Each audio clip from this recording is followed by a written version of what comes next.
Good evening and welcome again to the April 13, 2016 meeting of the Milton School Committee. Before we begin, please join us in the Pledge of Allegiance.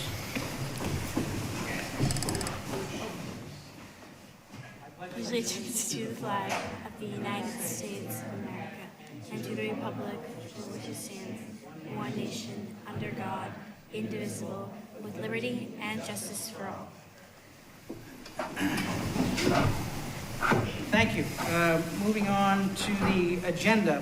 First, on the approval of the agenda, what we're going to do is move item 4A, collective bargaining agreements with MEA and AFSCME. We're going to move that and make that the new 6A. I'm going to move that down and delete 4. And so now superintendent's report will be 4. Chair's report will be 5. 5A will be collective bargaining agreements with MEA and AFSCME. We are going to move what is now 5C up to A, the update on request for school committee approval of Wilson Kindlen School. We're going to move that up to 5B. That will be 5B. And we're going to move we'll put the Jerry and Janet Lord and the STEM Garden Institute as 5C, and the non-employee security badges as 5D. And moving on, we are going to defer the second reading of the security camera policy. And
if I might have the marching band just move over that way so we can just see the school committee members, I want you to just stay for a couple of minutes, all right? Big round of applause.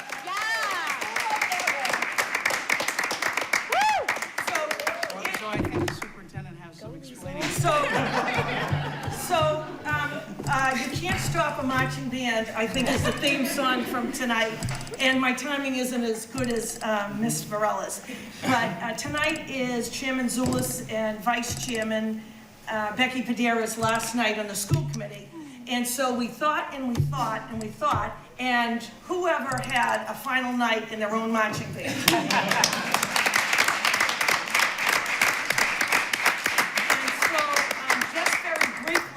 Because all of these high school students have to get home and study. And we had a perfect audience. The reason Mr. Zulis and Ms. Padera do this work is the people in the audience. So if you would indulge me for 1 minute. Mike Zulis has been the chairperson of the school committee. He was a vice chairman, so his family is here with us tonight. They'll know all the things he's been doing when he's been at these meetings. A member of the school committee negotiation team subcommittee, AFSCME negotiations 2 rounds, MEA 1 round, policy subcommittee, finance subcommittee, town school consolidation committee, consolidated facilities liaison, transportation and traffic safety committee, town government study. And Mr. Zulis is an advocate for Milton Public School students.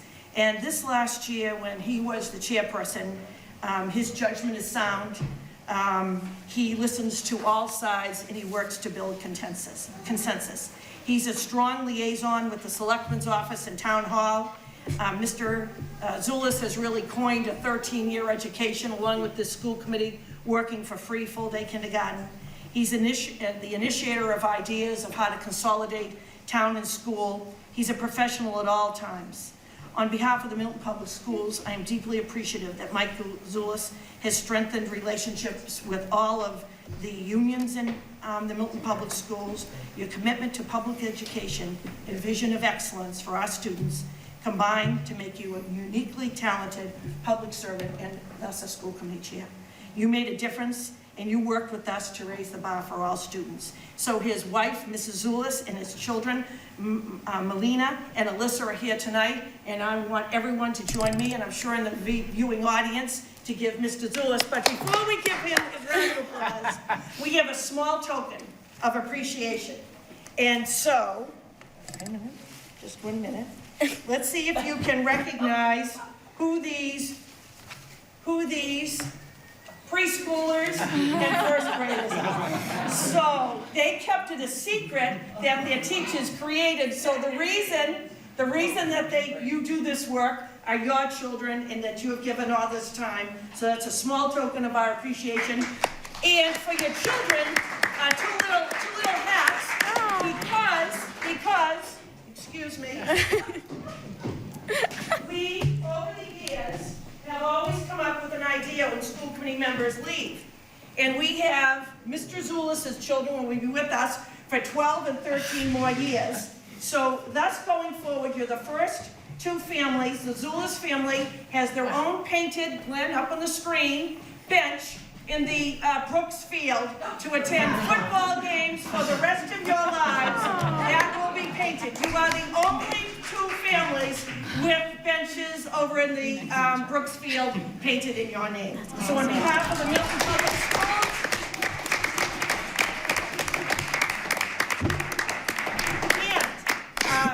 and Mr. Zulis' vice chair, Ms. Padera.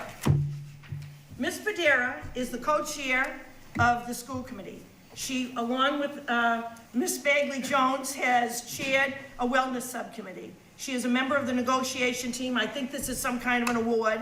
The MEA contract 2 rounds, and the rep to the AFSCME this round. She has, for her family, Roman, you're here? Roman?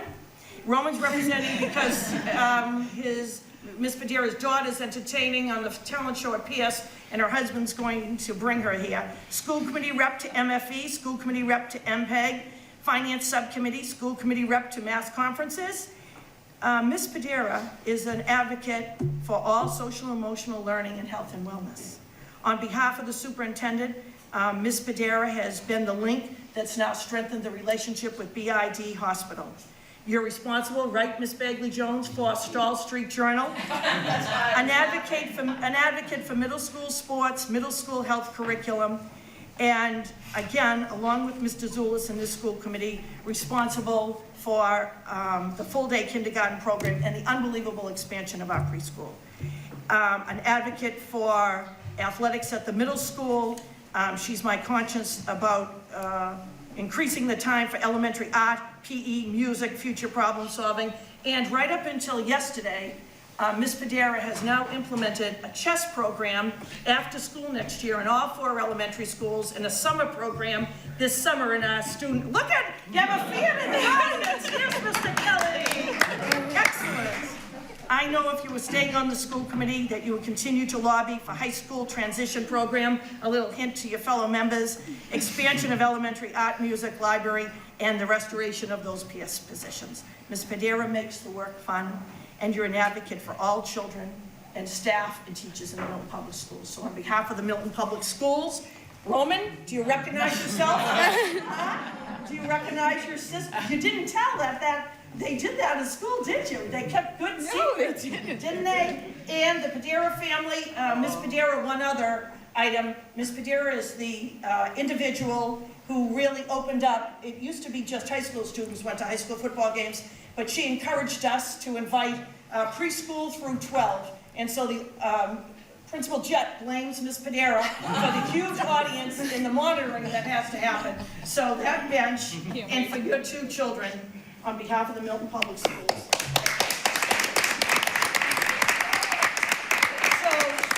So I know the school committee now or later? Yeah. Oh, all right, excuse me.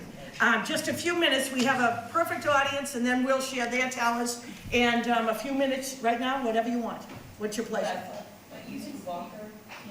Oh, so they're going to wait. The school committee has a few things to say, but they're going to wait until they're there. So, Spelling Bee champions and their family, you served 2 important roles tonight. You're a perfect audience. And for the marching band,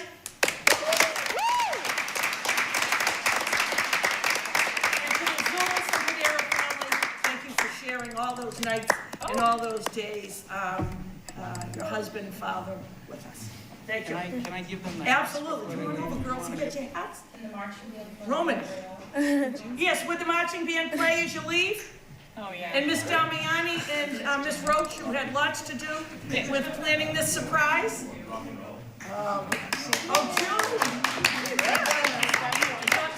June. Say, will you play on the way out? Thank you for coming out tonight. So why don't we start right here and you can play and march right by the group. Right, Miss Damiani? Yeah. You know what it's like. Watch out. I used your name.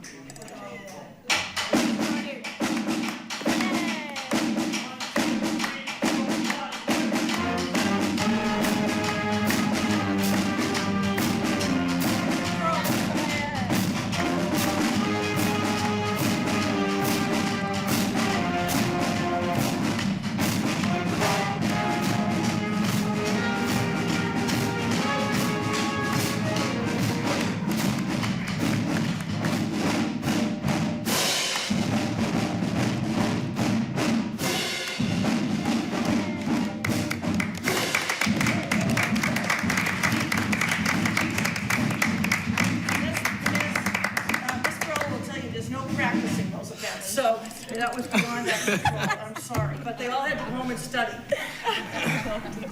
Well, I apologize and thank you. No, thank you very much, and I think we'll both have more to say at the end when the school committee speaks, but thank you to everyone who's involved in planning that, and it was surely a surprise, and for those of you who remember, I was concerned that it was going to be like the Animal House band, and they were just those of a certain age maybe can do that. Anyway, where was I? I had no idea. Chair's report. I think we were through that. Chair's report, we were through that. Policy subcommittee, we're going to defer health and wellness. Are we going to have health and wellness tonight? Yeah, okay, we'll have health and wellness, and I think so. I think that's the agenda without objection. I'm sorry. We're going to take the We're going to defer the field trip. We're going to defer the preliminary field trip approval. So 4A will be out, and the happenings will move up to 4B. Without an objection, or if there aren't any other suggestions, additions, or deletions, we'll approve the agenda for this evening. All right, Maura, anyone here for citizen speak?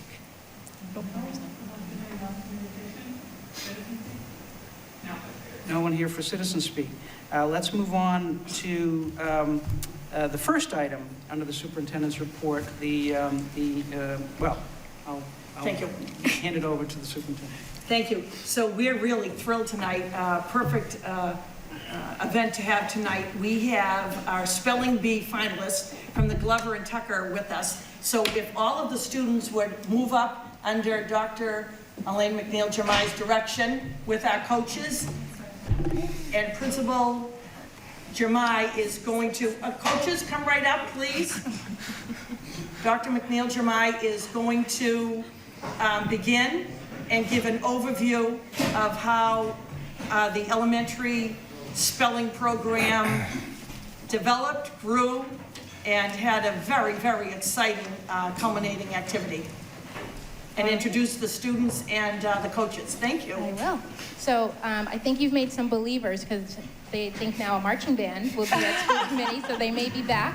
I'm really going to let them do all the talking because they did all the hard work. But the last 2 years we've done the spelling bee at Tucker School, and we were really excited to be able to collaborate with Glover this year to expand it and have a little more competition. So we're going to let the students introduce themselves, and then the teachers will talk a little bit about the experience as well. My name is Joshua. I'm in first grade. My name is Sebastian and I'm in 4th grade. My name is Kevin. I'm in 3rd grade. A little louder. My name is Patrick and I'm in 3rd grade.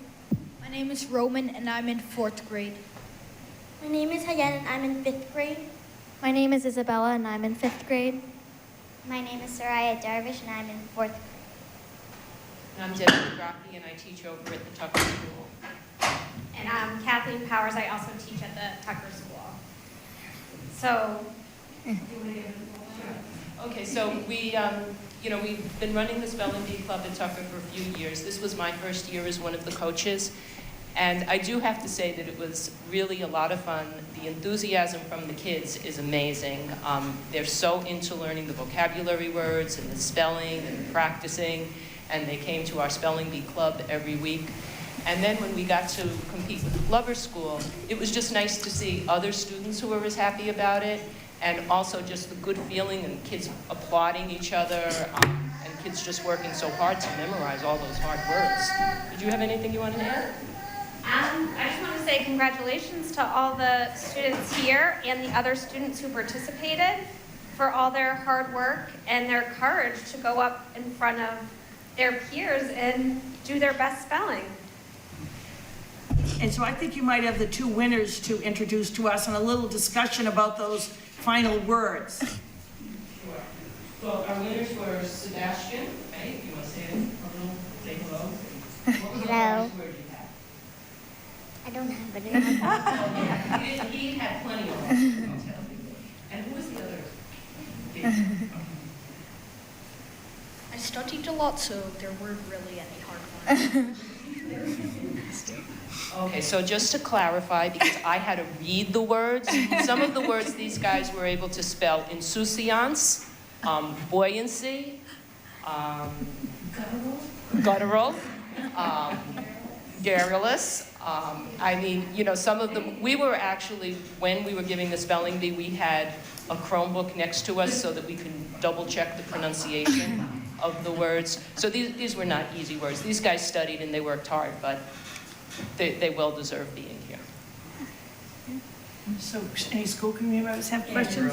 Can you, maybe, I don't know, Roman, maybe you can explain for us, because you're one of the winners, and talk next time on the mic, but can you explain to us how this actually worked at your school? Like, did you have to win your classroom, and then like all the second grade, the two winners of the second grade classrooms go against each other? Like, how did it work so then you went against Glover? Can you explain it to us a little bit? Well, there's a spelling bee in each class, and there's 2 winners selected from that. And then all of those winners go like a month later to the school-wide spelling bee where they all compete. And then there's 5 winners selected from that go to the Glover versus Tucker spelling bee. Very interesting. So, a couple of rounds, yeah. A lot of rounds. Yeah. If I could just add that first graders competed against fifth graders, and the words were selected at random. So it wasn't like first grade is first grade, second grade is, so. No. In fact, the order was at random as well, like we just drew the names from a hat, so, So how many winners are there again? there were 5 winners from each school. So you're in first grade and you look in fifth grade and 10th? Quite impressive, you'd be very proud. Very good. So you know what I wanted to ask, a follow-up to Ms. Varela's question? So for Sebastian and Roman, how many rounds did you go before they announced the two of you were both winners? Sebastian, Roman? Use the mic so we can hear you. I think there were 3 more rounds.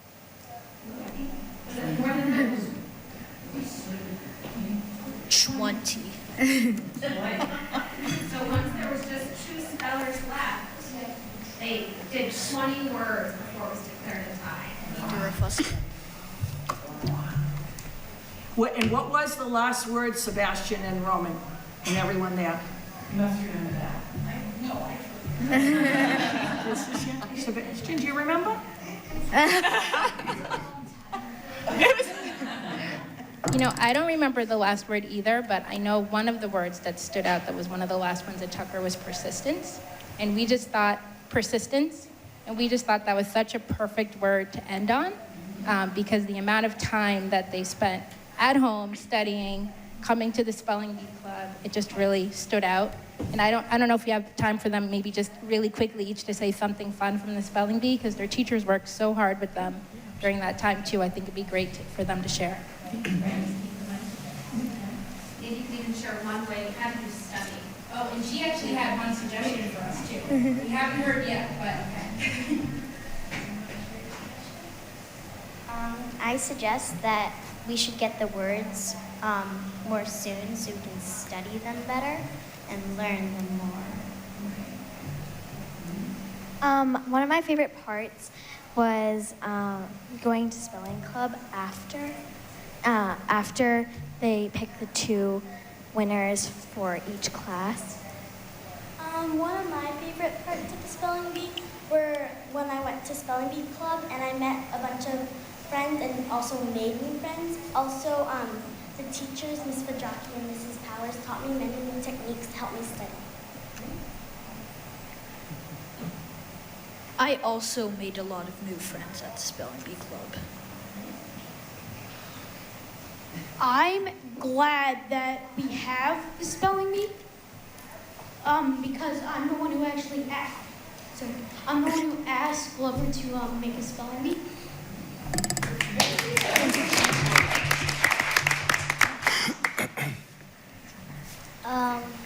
I like the games that we played. Thing 2. I like the parts of the spelling bee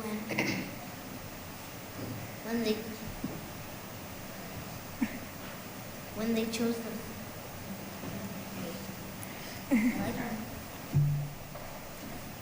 One of the parts I really liked about the spelling bee is the last word. Great. What grade were they in? Well said.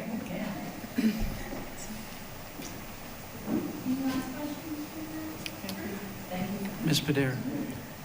Does anyone want to share like a favorite word that you had that you're almost hoping they'd ask you? Because sometimes people have like, they know it's a difficult word, but they know it and they know they can nail it. Does anybody have a favorite word? Mr. Kelly does.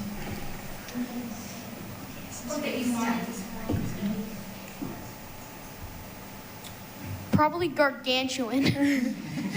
Probably one of the easiest. That's one of the easiest. Ecclesiastical.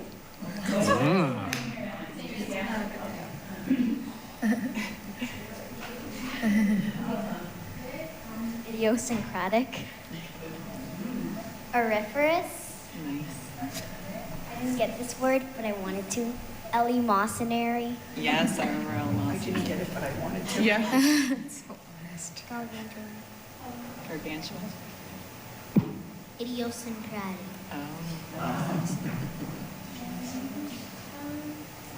I didn't get this one, but I really wanted to go.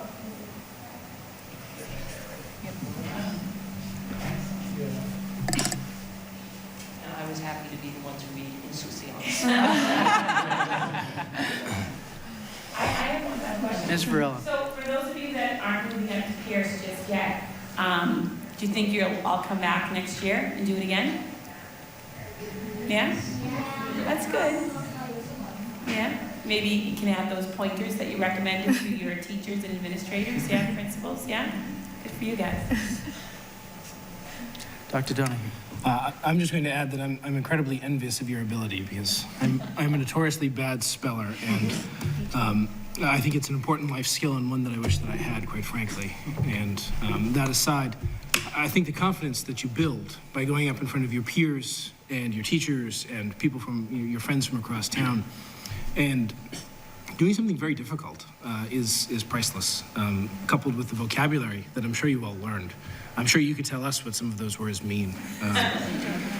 So congratulations again.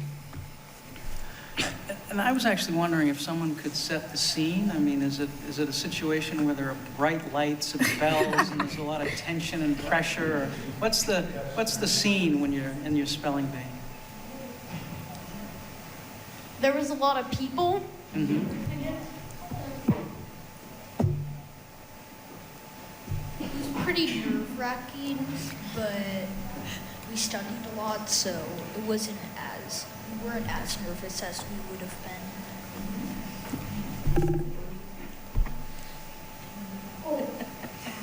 The bell. I didn't like the bell. There was a bell. There was a bell. Yeah. Whenever somebody makes a mistake, they ring the bell.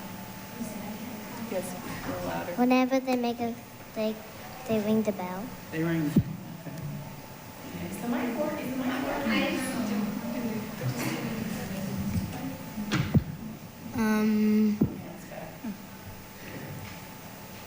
Well, not really nerve-wracking being in front of maybe 100 people. Wow. Wow, yeah.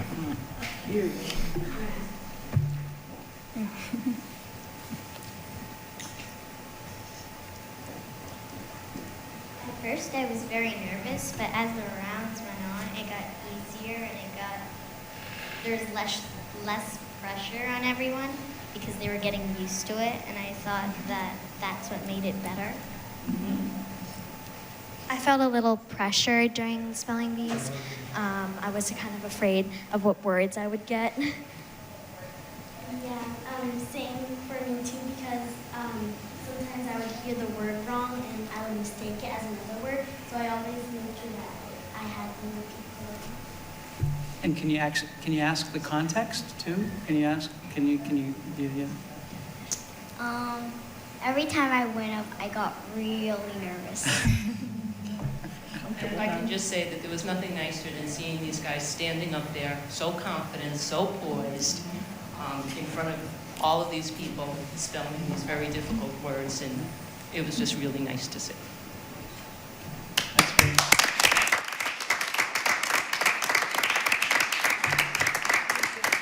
Thank you very, very much. Perfect tribute for tonight.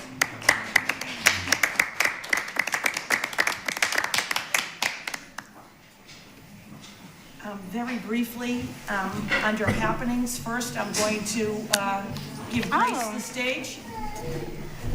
Hi.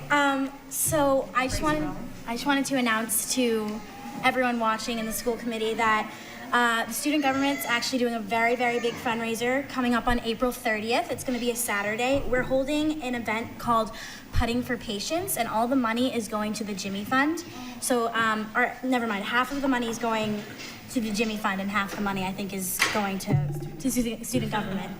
So it's an all-day event. We are getting an indoor miniature golf course in the field house, and it's an 18-hole golf course, and it's a full day of family event. There's going to be face painting and like prizes for people to win at the golf. We're also going to do a March Madness style kind of tournament thing for high schoolers and older people, and have a tournament, like a miniature golf tournament.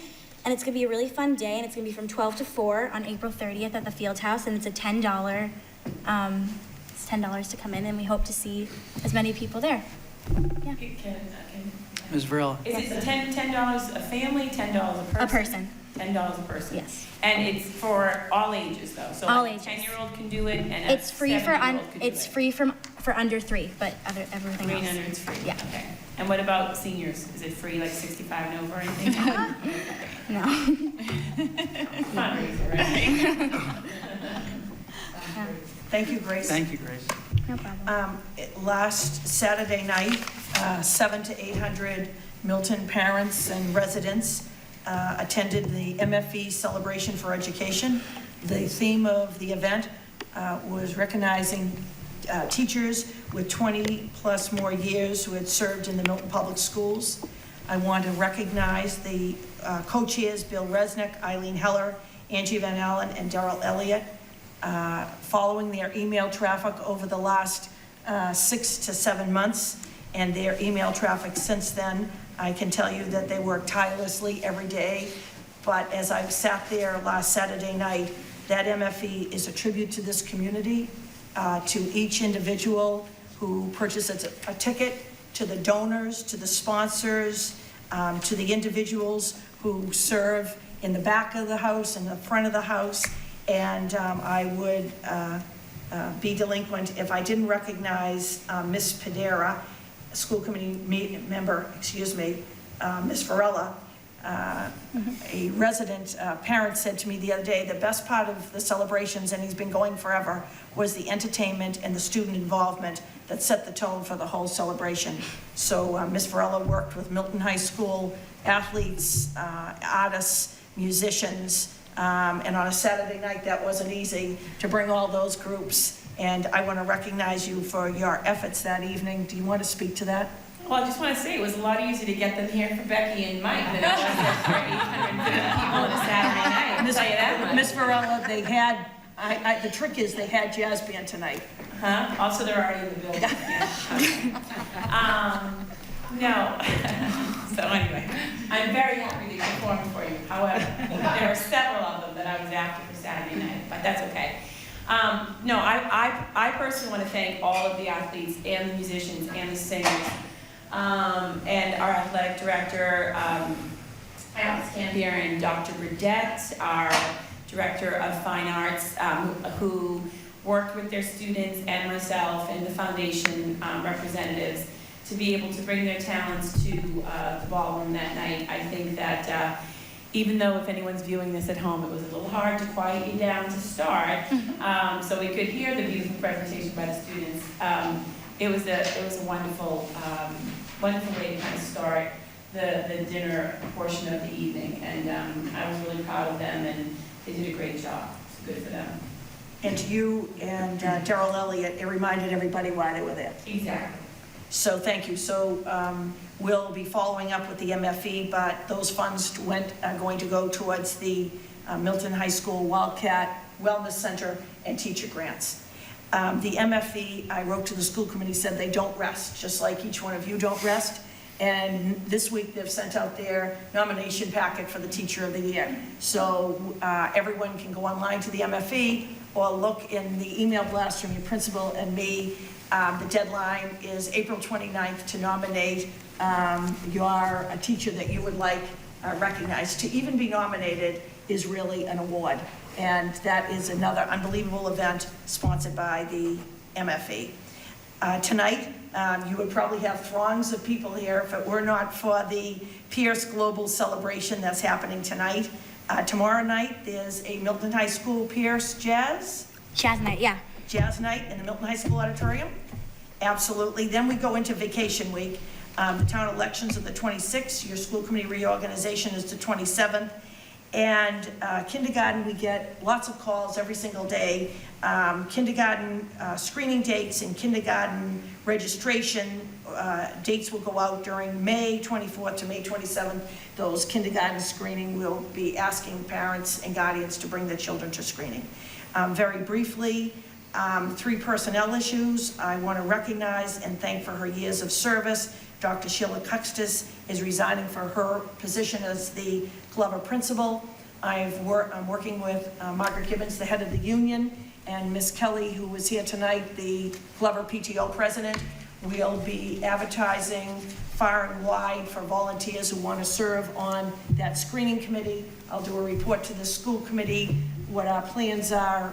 We have, last Sunday, our ad was in the Boston Globe. I'll share with you all of the different vehicles that we're using to come up with the largest pool of qualified candidates that we can for that important position, the principal of the Glover School.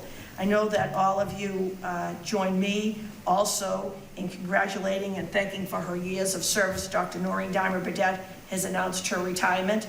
I really couldn't announce this until she told her students, but Grace, it's all right? Yeah, she Okay, told good. us, yeah. And so, again, some people have shoes that can't be filled, and I think those might be shoes that are impossible to fill. And another esteemed member of our administrative team is relocating her husband, and she has been meeting in the middle, but they're going to move closer to her husband's employment. Stephanie Nephew will be moving from eastern Massachusetts to the western part of the state, and along with her 2 sons and her husband. She has served in many roles, a uniquely qualified educator from elementary coordinator to middle school vice principal, coordinator to high school English department head. And she has contributed, as did Dr. Noreen Dimer-Burdett and Dr. Sheila Cuxtus, to excellence in the Milton Public Schools. So I will keep you abreast of how we're working to fill those important positions. And very briefly, just one more moment while you indulge me, 2 quick notes. We received big news thanks to a parent, I believe, was it Ms. Driscoll? She nominated Tom Shaw for the MIAA recipient of the Girls Cross Country Coach of the Year. Very competitive, a huge award based on excellence of character, impact upon students and community, and coaching credentials. The award will be presented to Coach Shaw at the 6th Annual Coach of the Year and Student Recognition Banquet on Thursday to 26 in Milford. And today we got very exciting news that Eileen Heller, who was one of the chairs of the celebration, was also the swim coach, has been selected as the Eastern Massachusetts Swim Coach Association's Service Award for Merit. So that's going to be awarded at a banquet on May 1st. So to those 2 talented coaches to compete with coaches across the state and to be nominated by their peers and parents are 2 huge accomplishments. Thank you, Chairman Zulus. Thank you very much, Superintendent Goldberg. Moving on to the chair's report. New item 5A, collective bargaining agreements with MEA and AFSCME.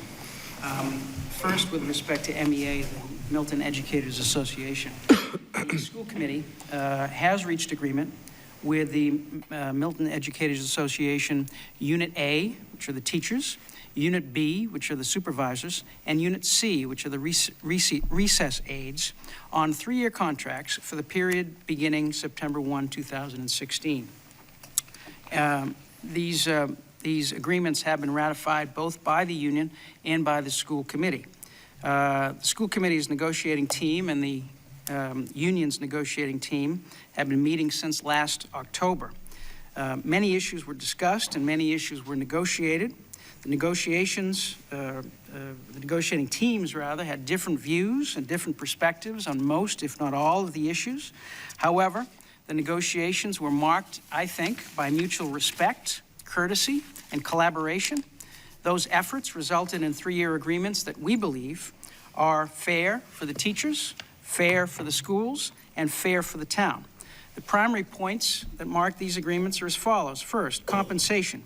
The agreements include 2% increases in salary for each of the 3 years of the agreement. We believe that this is a fair increase, which will allow our schools to be competitive, to retain and attract the best teachers, while not being hyper-competitive and draining resources from other needs. We also agreed with the union to add an additional step increase for those teachers who have taught in the Milton Public Schools for 25 years. Number 2, health insurance. Currently, teachers pay 20% towards health insurance premiums, and the town pays 80%. The teachers have agreed in these agreements that by the end of the 3-year contractors, the teachers will pay 24%, which is a 4% increase of the health insurance premiums, and the town will pay 76%, which is a 4% decrease. Our expectation is that this ultimately will save hundreds of thousands of dollars for the town going forward. In consideration of this, we worked with the Board of Selectmen collaboratively and secured their authorization to agree that the teachers' health insurance plans will not be changed until December 31st, 2019, just after the end of these contracts. Additional points in the agreements with the MEA. We updated the article to reflect the existing practice regarding the use of personal days before and after holidays. Of note was that this cap on the number of teachers per building who may use a personal day before or after a holiday. In addition, the change specifically prohibits the use of personal days before or after Thanksgiving, December holiday break, the February break, and the April breaks. Number 2, or the next item, number 4 rather, the new agreement addresses how teachers who are in SEI endorsement are recognized for professional development. Number 5, the current agreement was with the teachers was amended to provide elementary teachers with the opportunity to meet with their administrators to discuss concerns and issues of importance to the elementary teachers.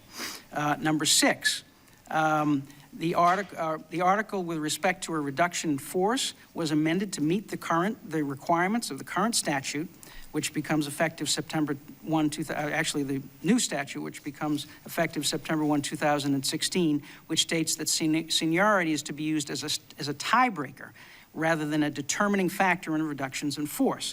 Teacher performance and the best interests of the students are to be the primary factors. Number 7, we amended the appendix with respect to the evaluation tool. And finally, number 8, we amended the appendix with respect to the student information service, the student information system, rather, to provide for enhanced parent-teacher engagement. We think that this is a fair agreement, as I mentioned, that will serve the teachers well, the schools well, the town well, and we're happy that it's been ratified. I want to recognize the members of the respective negotiating teams. First, for the Milton Educators Association, the negotiating team was led by Margaret Gibbons, the Director of Nurses here at Milton High and the President of the Milton Educators Association. Also on the negotiating team was Carrie Devon, who's a 6th grade history teacher at the Pierce School. She is the Vice President of the Massachusetts Educators Association. Brian Board is a teacher at Milton High School in the Humanities. He is a past president of the Milton Educators Association. Nancy Trifoni Seals is a kindergarten teacher at Collycott. She is an executive board member and a building representative. Christine Hodgkins is a grade 4 teacher at the Collycott. She is an executive board member and a building representative. James DiMaggio is a science teacher at the Pierce School, an executive board member and a building representative. Diane Crowley is a Milton High School English teacher, an executive board member with the Milton Educators Association, and a building representative. And finally, Brendan Sharkey, who is a consultant with the Massachusetts Teachers Association. For the school committee, the negotiating team was myself and Ms. Padera, Superintendent Gormley, Assistant Superintendent Sheehan, Assistant Superintendent Pavlicek, and Joe Emerson, who is our labor counsel. I'm very pleased about the tenor of the negotiations, the mutual respect and courtesy that were shown during the negotiations, and ultimately the result, which I think was a good and fair result for both sides. So that is the report with respect to the deal with the Milton Educators Association. I don't know if anyone has any comments. Mr. Ms. Padera. I'd just like to say that I just second the fact that there was a very nice feeling among everybody working together. And our teachers come to the table with real issues and are open to negotiations. And I think that says a lot about the leadership of our school with Superintendent Gormley and Assistant Superintendent Sheehan, and their relationship with the teachers, the people that work here. I think that they have a great relationship, and that really shows when you're doing these negotiations, because you come in with a great feeling and a real feeling of, let's just get down to business, and talk about the real issues.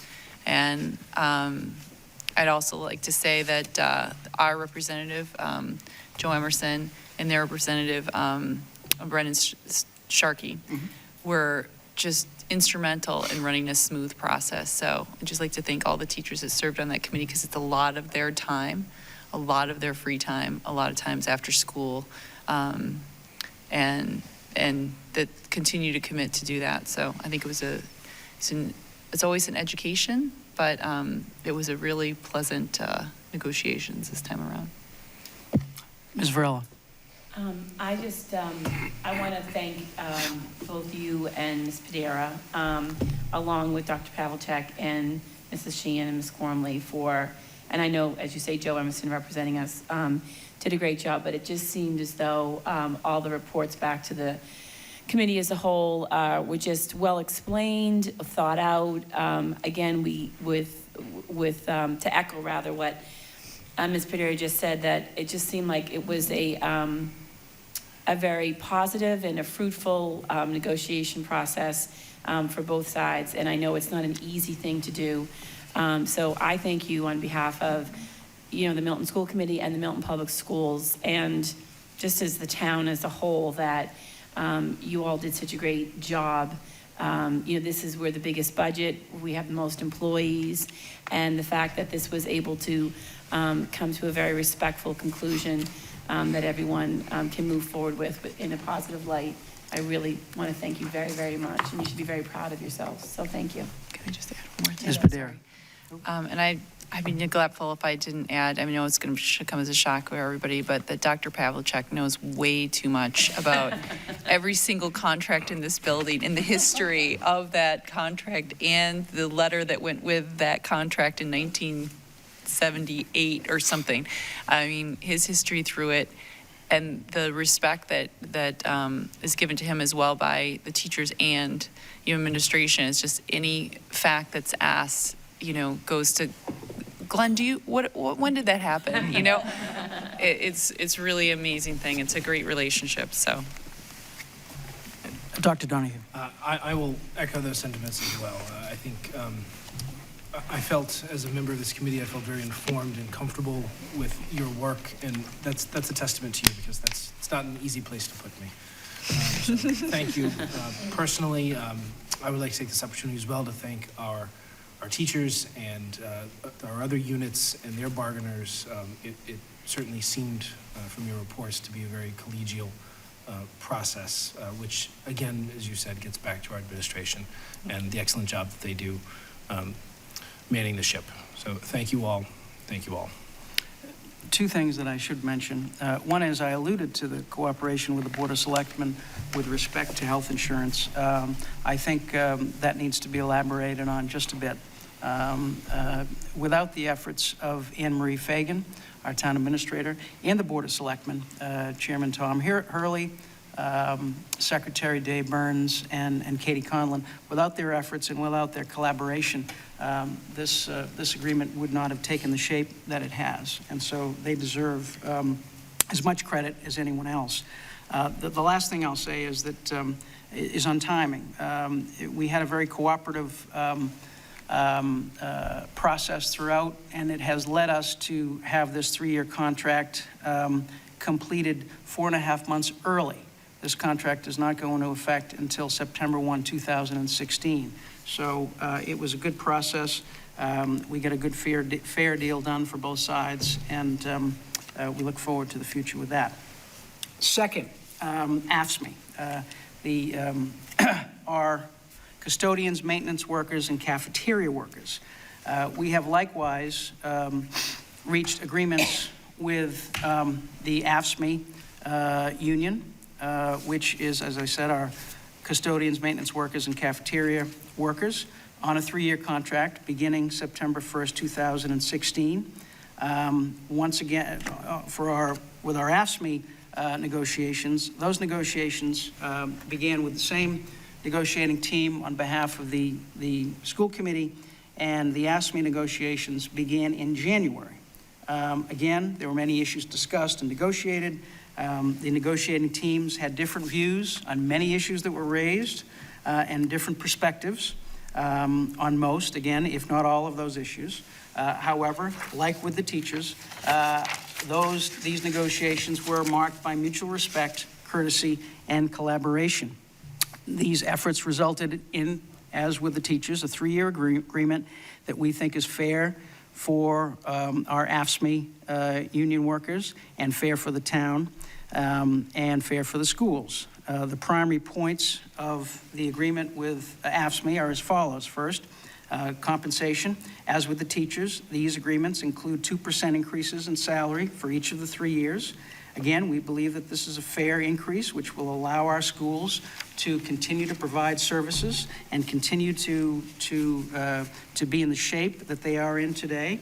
We believe that it is not hyper-competitive, and it does not unnecessarily drain resources from other needs. 2, health insurance. As with the teachers, the AFSCME union workers currently pay 20% towards health insurance premium, and the town pays 80%. The AFSCME union workers have agreed that by the end of this 3-year contract, they will pay 24% towards health insurance premiums, which is a 4% increase, as with the teachers, and the town will pay 76%, which is a 4% decrease. Again, our expectation is that this will save the town dollars going forward. Not as many dollars as the teachers, because there are fewer AFSCME workers, but it will save dollars going forward. Again, in consideration of this, our work with the Board of Selectmen and the town administrator allowed us to secure their authorization to agree that the AFSCME workers' health insurance plans will not be changed until at least December 31st, 2019, which is just after the end of this 3-year contract. The other points of the AFSCME agreement were that the current agreement was amended to clarify that work on weekends that include a holiday are paid at double time only if the custodian is regularly scheduled to work on weekends. 2, the current agreement was amended to allow for additional time necessary for custodians to complete their work when the Park and Recreation Department uses the Cunningham-Collycott schools and the high schools. Specifically, for Park and Recreation rentals only at the Cunningham and Collycott schools and at the high school, it will be an additional 2 hours at the overtime rate and 1 hour at the overtime rate at other schools. The next point is with respect to cafeteria workers. The current agreement was amended to allow cafeteria employees who are not required to work on half-day professional development days and the half-day for parent-teacher conferences the opportunity to work on assignments given them by the food services director. Once again, our view is that this is a fair deal. It's a good deal for the town, and a good deal for our AFSCME employees, and a good deal for the schools. Again, I want to recognize the negotiating team for the school committee. It's myself and Ms. Padera, and Superintendent Gormley, Assistant Superintendent Sheehan, and Assistant Superintendent Dr. Pavlicek, and our Labor Council, Joe Emerson. For the custodians, maintenance workers, and cafeteria workers, they were represented in the negotiations by Jason Shearer, who is the senior custodian and near a legend at Milton High School, I think is fair to say. John Muir, who was a senior custodian at Cunningham-Collycott schools. James Egan, who was a maintenance worker, and Joseph Geary, who was a consultant from AFSCME. Once again, I believe that these negotiations resulted in a deal that is fair for all, It's a deal that is 4.5 months before. Actually, no, this deal will take effect on July 1st. So we're a couple of months early on this one, but it was a negotiation that, again, was marked by mutual respect, courtesy, and collaboration, and we feel it resulted in a good deal for all. So that's the AFSCME report. Any comments, questions on that? Ms. Padera. Just thank you to Jackie Morgan, too, for helping out on the negotiations, as well as, again, thanking Jason, John, James, and Joe for their time in working with us and expediting the process. And I neglected as well to mention Bill Ritchie, who is our Consolidated Facilities Director, who was also involved. He was also on the negotiating team. Ms. Bagley-Jones. I appreciate the work that all of you involved did, but I also really appreciate the fact that, the teachers and the staff are our most valuable resource in Milton Public Schools, and we all want a fair deal, and we all want, everything that we want, but the fact that you all worked so collegial, is that the right word? I have to ask the spelling. To make that happen is really important. We want to be fair, we want to watch our assets, but the teachers and the staff are our biggest assets. So thank you, all of you, for making that happen. Appreciate it. If I might say something? Ms. Gorman. To listen to Mr. Zulus, I don't think anyone listening would understand the hours that went into the negotiations.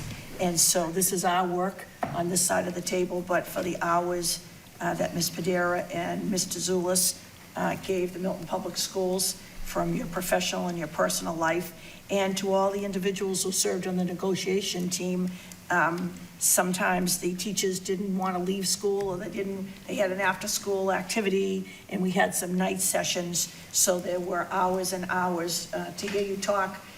It was seamless, but when you think of it, they might be done, but we started very early, and everyone put a tremendous amount of time into these negotiations, and I have never been involved with negotiations that were so involved with the selectmen and the town administrator. And I appreciated working with them, your meeting with them, to Dr. Donohue's point, keeping the school committee informed, and the work with actually going and meeting with the selectmen and Anne Marie Fagan and working collaboratively, and their input on behalf of the town, I think speaks volumes in this round of negotiations. Okay. Anything else on this point? All right. Moving next on the agenda, why don't I let our next presenters catch their breath and just give an update. This is item 5B, an update on the request for school committee approval of the Wilson Kindlen School. At our last meeting, I reported that the school committee has been requested to give its approval under Massachusetts general law for a new school, a new private school in Milton, and it is the responsibility of the school committee to review the thoroughness and the progress and the efficiency of that school, among other factors, to determine whether it is appropriate to allow that school to meet the minimum time requirements for public school students or students in Milton. At that time, we talked about referring that issue to the policy subcommittee because we don't have procedures in place for that kind of approval, and I think that still makes sense. I can report to you that I spoke with Ms. Guerrero Maciai, who is the founder of that new school, and it is her hope that this issue can be reviewed in the May-June timeframe, because she is moving forward with starting in September. So her hope is that that review process will take place throughout May and June, and hopefully a decision by then. So that's what I can report to you on that. Any questions? I'm not really Ms. sure. Bagley-Jones. I'm sorry, I'm not really sure of that process. Have we ever done that before? Not to my knowledge. Okay. Yeah, we actually, well, it's a, I'm not sure how new it is. Okay.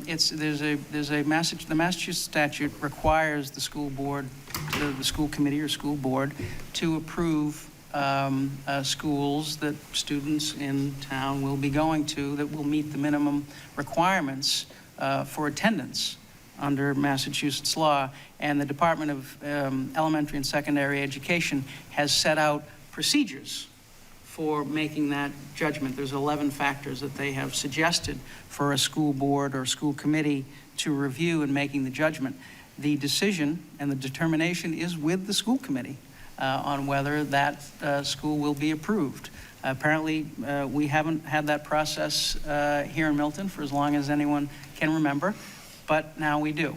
And so it will be up to the policy subcommittee to determine what those procedures. We do have a reference, Kristen, in our policies to the statute, and that we will approve schools pursuant to the statute, but the procedures aren't there. And so what we talked about at our last meeting was perhaps taking those 11 factors that are set out by the DESE, Department of Elementary and Secondary Education, starting there to develop a procedure for reviewing this request for approval. So, Okay, thank I don't know if anyone else, has anything to add.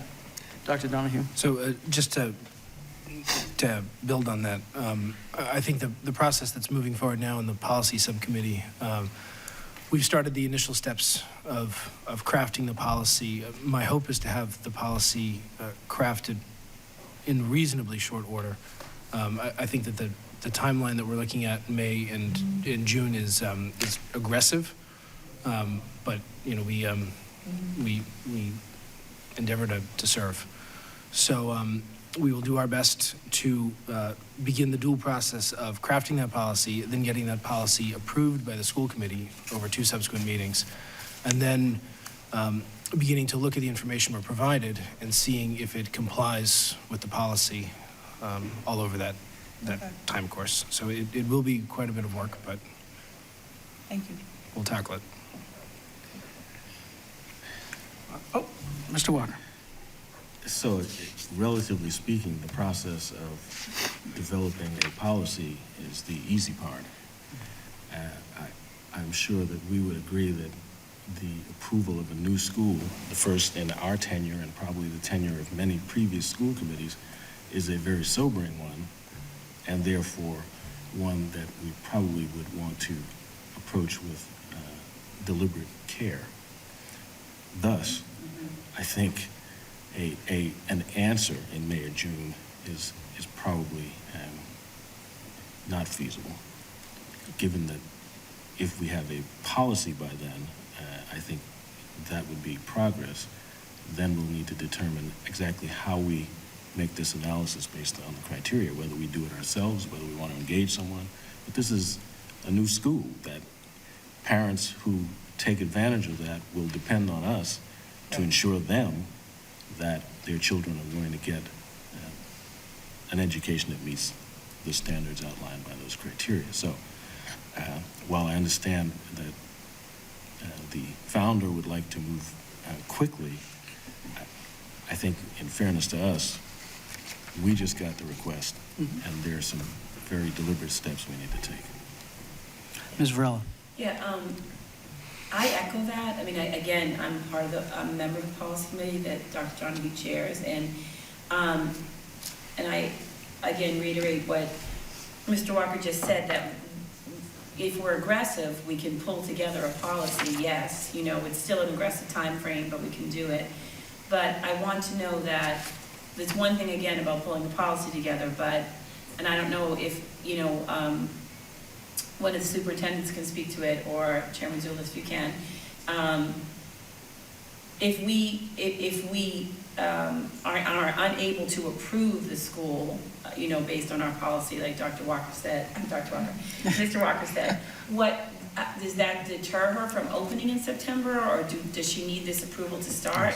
And if she does, again, my apologies to her, but again, you don't come in, April or late March and say, can you do all this so I can open a school in September? I mean, it's just, you know, we've got a lot on our plate. We're a volunteer community, volunteer committee, and it's a very important thing to approve, and it's something that we can't take lightly. So, I'm just going to keep it, as the kids would say, going to keep it real and in perspective. You know, we can't forge ahead and meet that date. It's not going to be doable.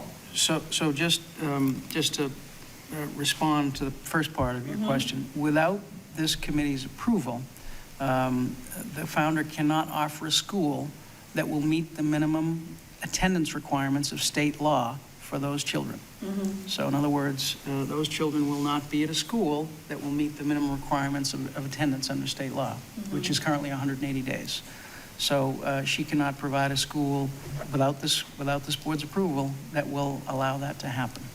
So that's the decision. And if I may. Yep. I will just add that one of the complicating factors, from my perspective, is that in the process of drafting this policy, we want to make sure we are as objective as possible, which will, in my opinion, or at least personally, delay review of materials submitted until we have the policy in place, so that we aren't inadvertently or we avoid the appearance of crafting the policy to fit the information. So that's yet another confounding factor. Can I ask a question? Ms. Bagley Jones. Move on, if people want to. It's starting just the year of kindergarten, right?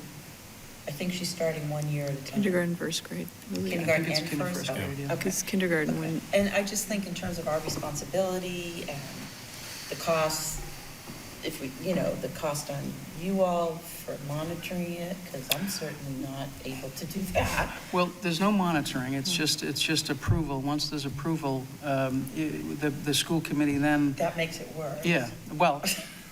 Anyway, it may. Yeah, it may. I'm just in terms of approval, it's up to the school committee to approve and then to review periodically. There's no suggestion as to when. That's what I mean. And just so you know, Kristen, what we received from the founder was a binder. A huge binder of materials that I think for the most part tracks the 11 factors that DESE sets out. But that's a starting point. So we do have the binder and our hope is that we'll get 6, but that remains to be seen. Got it. Thank you. All right. So now since Mr. and Mrs. Lorden have gained their breath, we'll ask them to come up for the next agenda item. It was my hope last year when I started. It was my hope that occasionally we would bring in speakers to talk about some cutting-edge education issues before this committee to stimulate ideas, stimulate discussion. Given the number of things that we've had to deal with over the past year, I have failed in that effort until now, the last meeting. And so we have brought before you the parents of Pierce Middle School students, one of whom was performing tonight. Is that right? One of whom was performing tonight. I will briefly tell you who they are. They are the founders of the STEM Garden Institute, and I will just give you a quote just to give you an idea of what kind of success they've had. There is Stannis Walker is the former CTO and technical director of the U.S. Fleet Cyber Command and Department of Homeland Security. He's currently the founding director of the University of Delaware's Cybersecurity Initiative. And he says that Jerry and Janet Lorden have pioneered an important STEM program that has expanded the learning opportunities to our young generation of students to experience a broadening understanding of the world and hopefully will inspire our young people to study for careers in STEM. Indeed, the STEM Garden is a unique step forward. Jerry Lorden, who sits before you, has spent over 20 years serving at-risk and underserved communities of Greater Boston through organizations such as Training Inc., World Boston, Mother Caroline Academy, and the Muhammad Ali Study Group. As an executive board member of the National Defense Industry Association and a former member of the independent review team for the U.S. Army Venture Capital Initiative, he has a unique perspective and understanding of the critical nature of the STEM mission as it relates to the topic of national security. In addition to his position at the STEM Garden Institute, Jerry currently serves as a senior vice president of one of Wall Street's premier firms serving the innovation community of New England.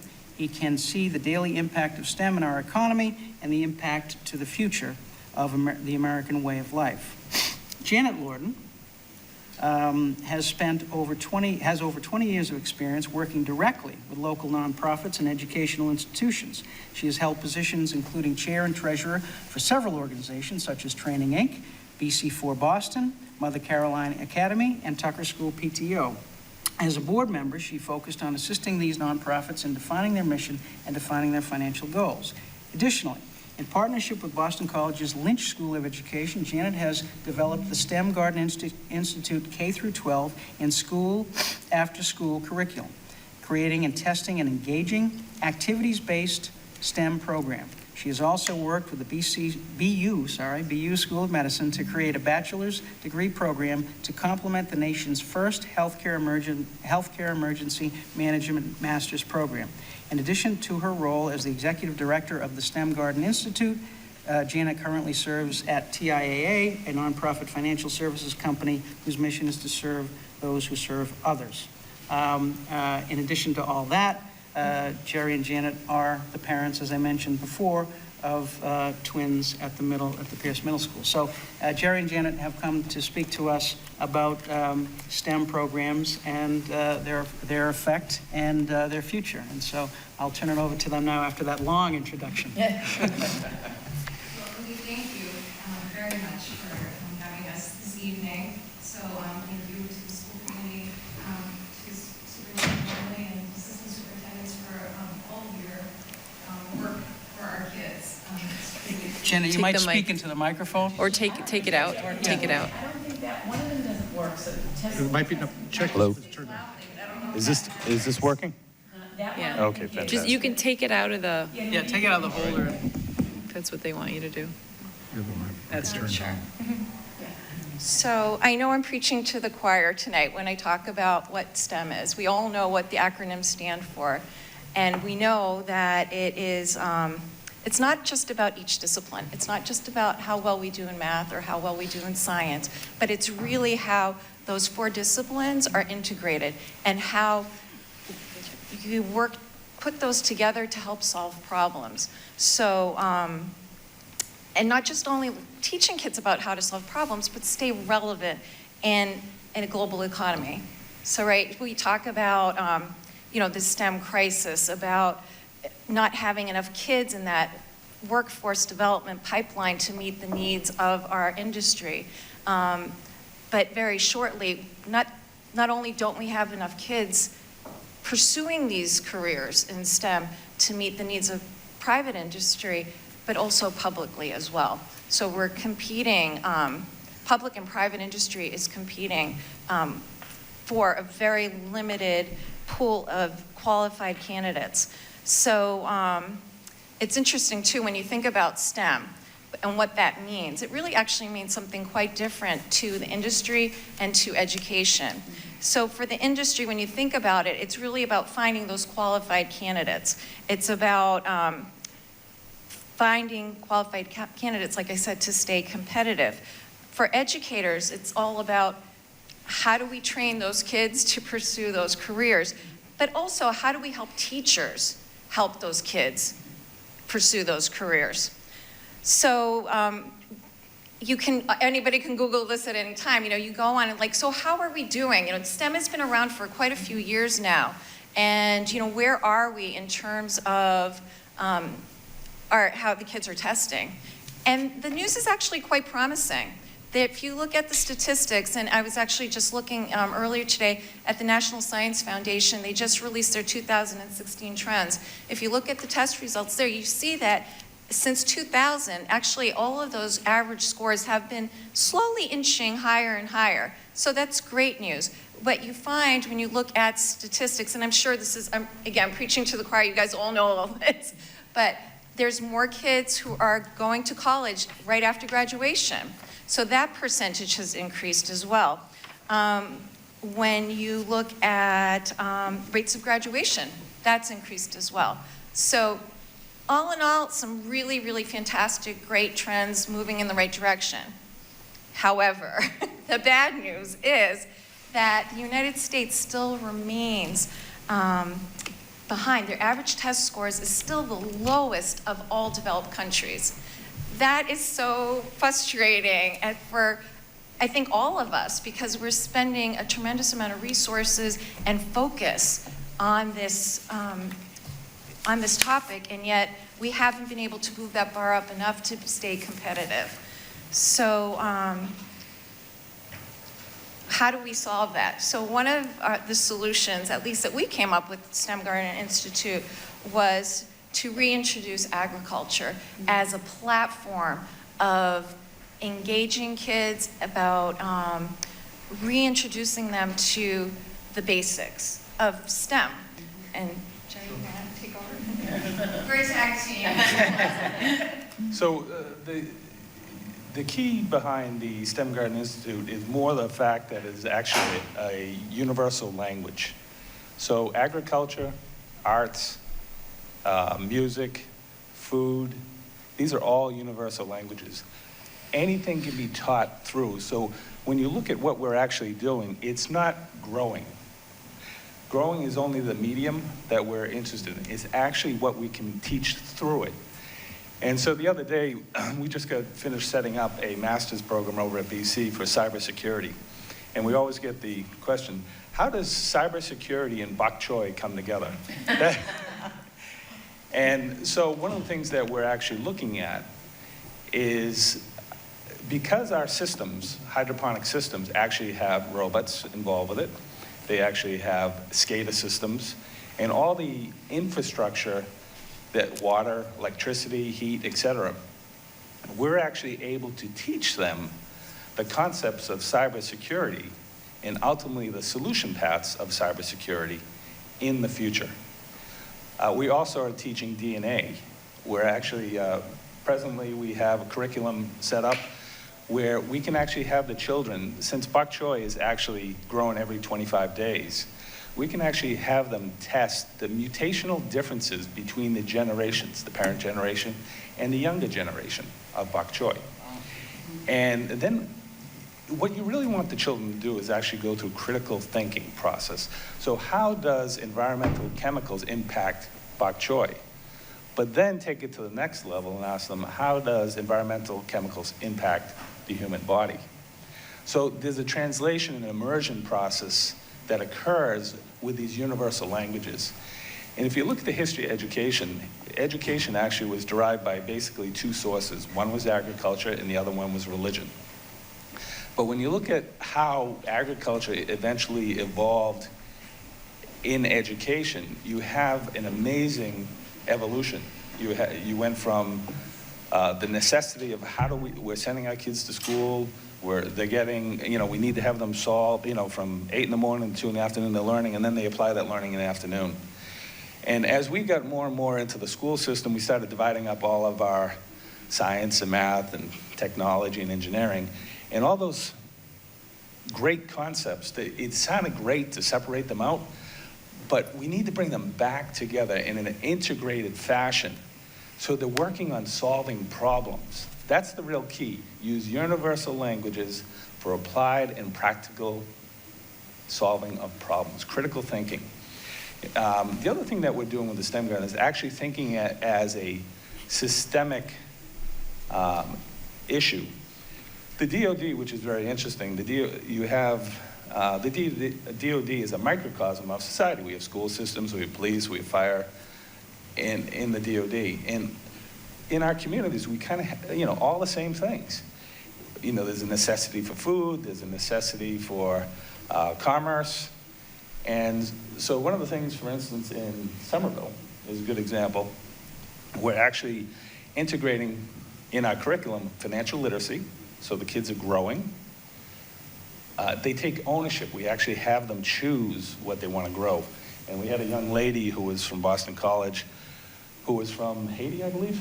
And it was her mission to grow star fruit, I believe, or dragon fruit. Dragon fruit. And when she took ownership in that, it was so important. And when you see children take ownership in education, whether it be a robot, it's my robot, or it's my plant, and they get empowered. And then what ends up happening is so much magic can occur because they're actually growing something, and they're doing it themselves. So first is the growing factor, then we embody STEM into the process. Then we have what we call an innovation component, is citrus to degreasers, lavender to soap, soy to candles.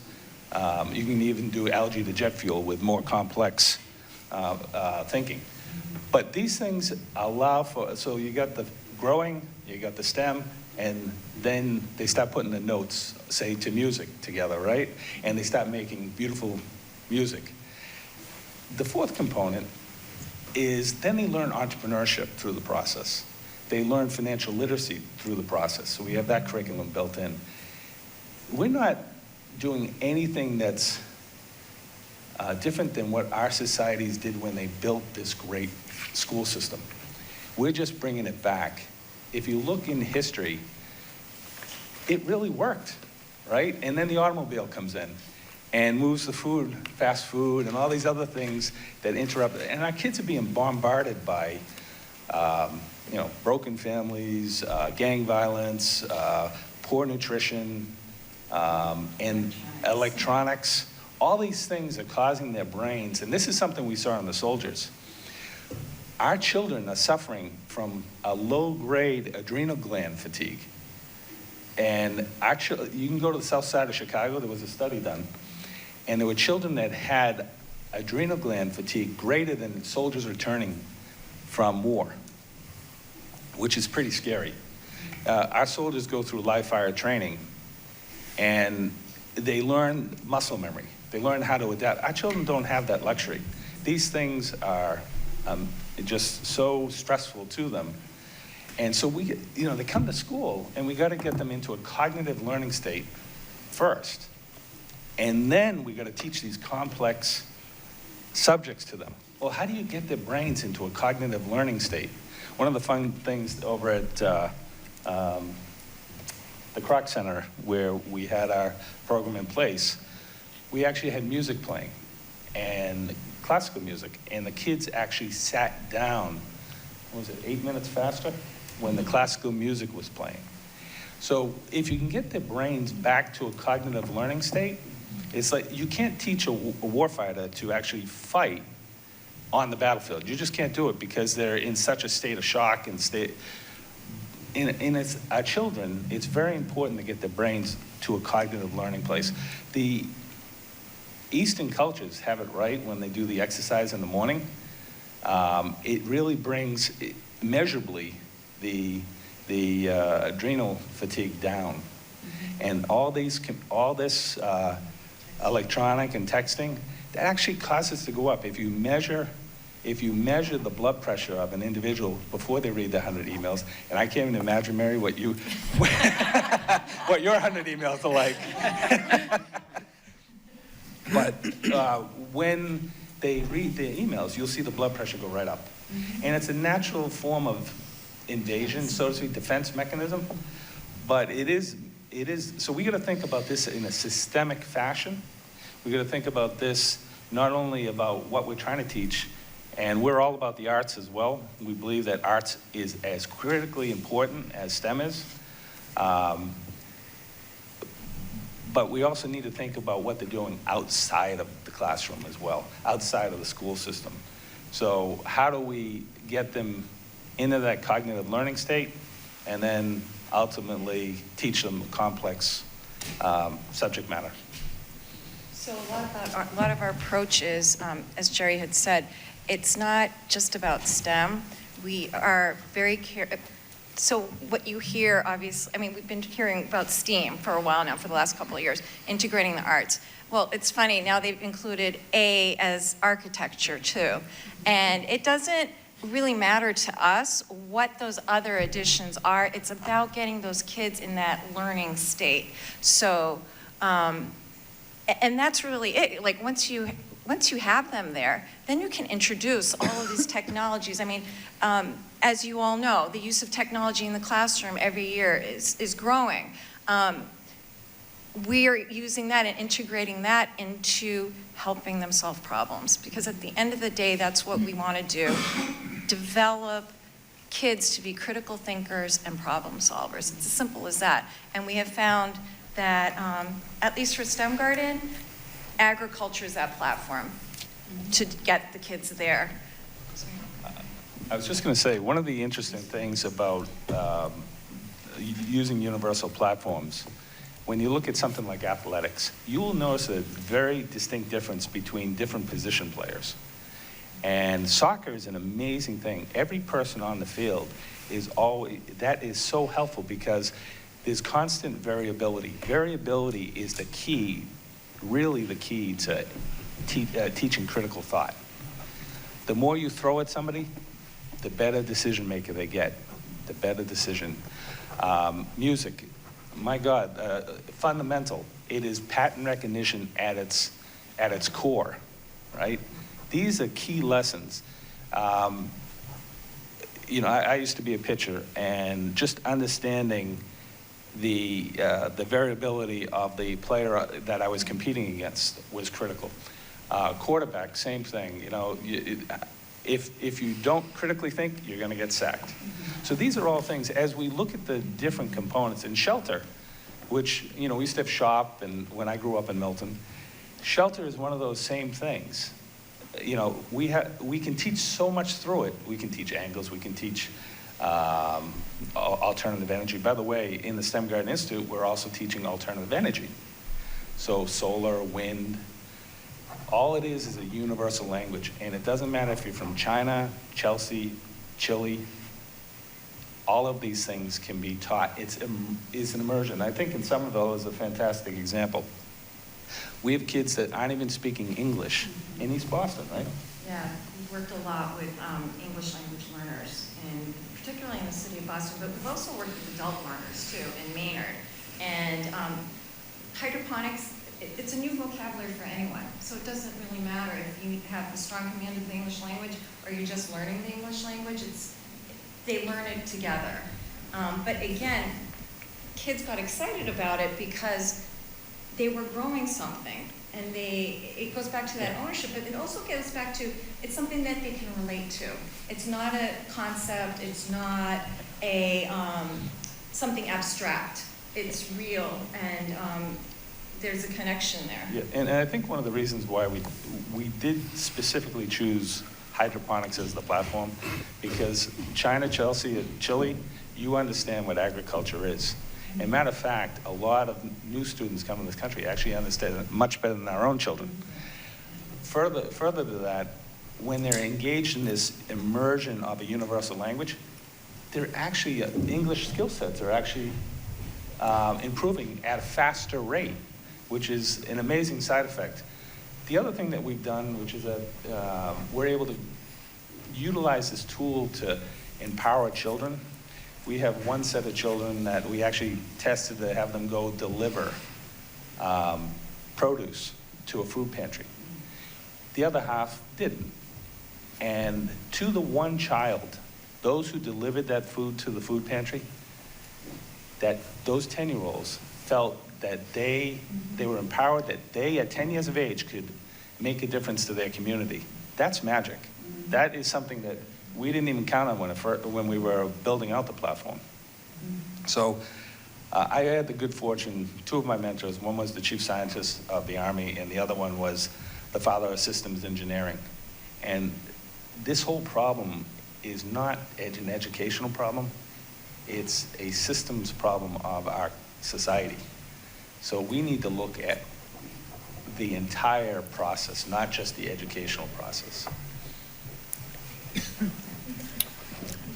I know, in the interest of time, I know you guys have been here a long time, so do you have any questions, or? I think we do. Ms. Varela. Yes. Well, first of all, thank you so much for coming to the event and Chairman Zulus, thanks for asking them.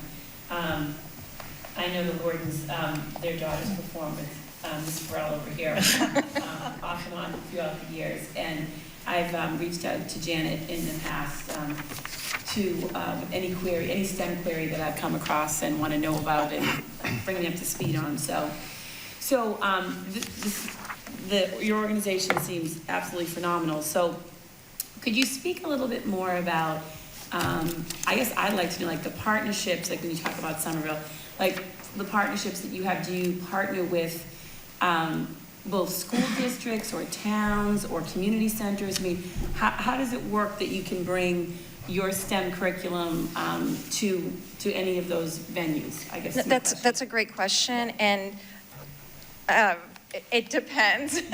Because we intentionally created a very open architecture to our program so that we could customize it based upon whatever the needs were of wherever we are. So for instance, a key to solving this issue too is that industry and educators have to work more closely together.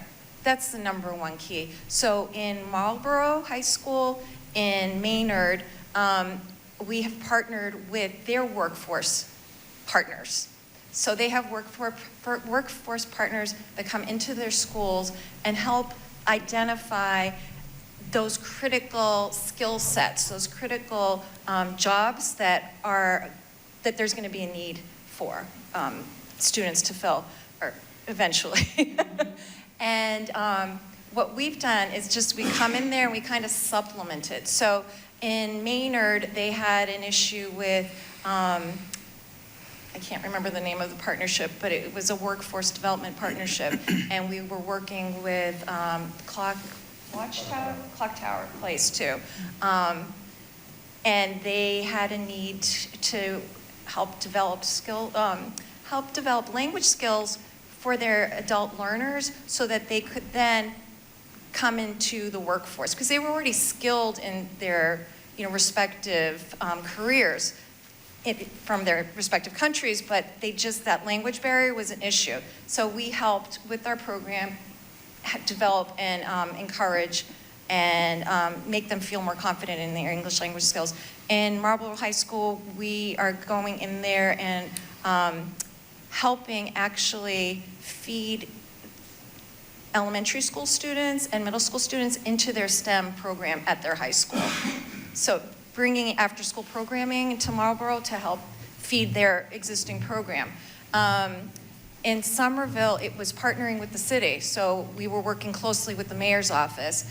They had identified a need of growing food to help supplement their mobile food market that would go into their underserved neighborhoods, to bring fresh produce into their underserved neighborhoods. We found a spot in their middle school and high school that is for kids who are alternative learners. And those are the kids in partnership with the nonprofit, another nonprofit in Somerville, who grow the food, who their biology teacher comes in and does lessons on the hydroponic systems with them. They harvest it and then they take it to their mobile market. So again, there's not one answer because it kind of depends upon whatever the needs are. I hope that answered your question. No, that's great, thank you. Sorry. Ms. Bagley-Jones. So it sounds great. And are you looking to do, I don't know if I missed something, are you looking to do something like this in Milton? I think our goal was to inform, and we'd love to do something in Milton, but I think it's very important to understand, at first glance, it's kind of like peeling back an onion. The first glance, it looks like, oh, isn't that nice? It's plants, right? and then, oh, well, we're producing food. But when you really get under the hood and start looking what actually is going on, all that is a universal language. Everything else is so we're trying to teach complex concepts through something that is easily understood. That's really the magic behind this. And to see not only the financial literacy, which is a huge issue in our country, but the bringing the community back together is a fantastic second derivative that we didn't even expect to occur. And it's been just a joy. It's like keep opening that Cracker Jack. You just another prize, another prize, another prize just keeps coming out of it. But you know, the food has always been the foundation of our society. You know, around the table, so forth and so on. And all we've done is decide to rebuild what was so great for us, you know, hundreds and hundreds and hundreds of years. But use it because hydroponics, 724, 365 days a year. You can teach it anywhere. You can, so it's a very, very flexible platform. It's taught in the dead of winter up in Alaska, and it's taught, you know, in California in school systems. One of the largest citrus growers hydroponically is in Israel. I mean, it literally can be anywhere. But to answer your question too, I had approached Jonathan Redden, and so hopefully we're going to teach a class through the Milton Summer Enrichment Program this summer. So the Lordens are going in the summer program, and Ms. Lorden taught a course that all the elementary students went to the Tucker School. Oh, the fifth and graders, you yeah. also set up a platform in our office. And again, as Mr. Lorden said, it's beneficial for the entire community. I think we could listen all night right through tomorrow, and it is amazing in the work that you've done in districts. But as we sat here, we're writing notes back and forth to one another. Again, the Lordens are very respectful of their daughter's school district, but the options that we saw at Milton High School, we'll set something up. But that elementary program, that was highly successful. And children came from across the district to the Tucker. Nice. And Whenever I can teach, it's a blast. I love it. I'm just a little busy for that now. You are a gifted teacher, and you and your husband, and it's a very, very informative subject, and it's enlightening. Yeah. Thank you very much. I have another question. Ms. Bagley-Jones. So when you were talking, what really, well, first of all, I really appreciate that you believe that the A should also stand for art, because I do too. But also, when you were talking, I was thinking about trauma-sensitive schools. That sounds so much to me of what you're doing, and the calming techniques and the grounding and all of that stuff. And it's such a great thing. Yeah, we actually have found, we're working with the school in Revere for special needs, and we're actually in a special needs program school, McKinley School, in the South End right now too. And again, it's just, it's not what we set out to do. It wasn't, we were just kind of set out to solve a holistic problem, or a problem holistically, but the benefits have been really quite surprising and delightful. That's great. Very informative. Ms. Padera. I'd just like to say what you kind of started off with the scores, you know, we're still strong.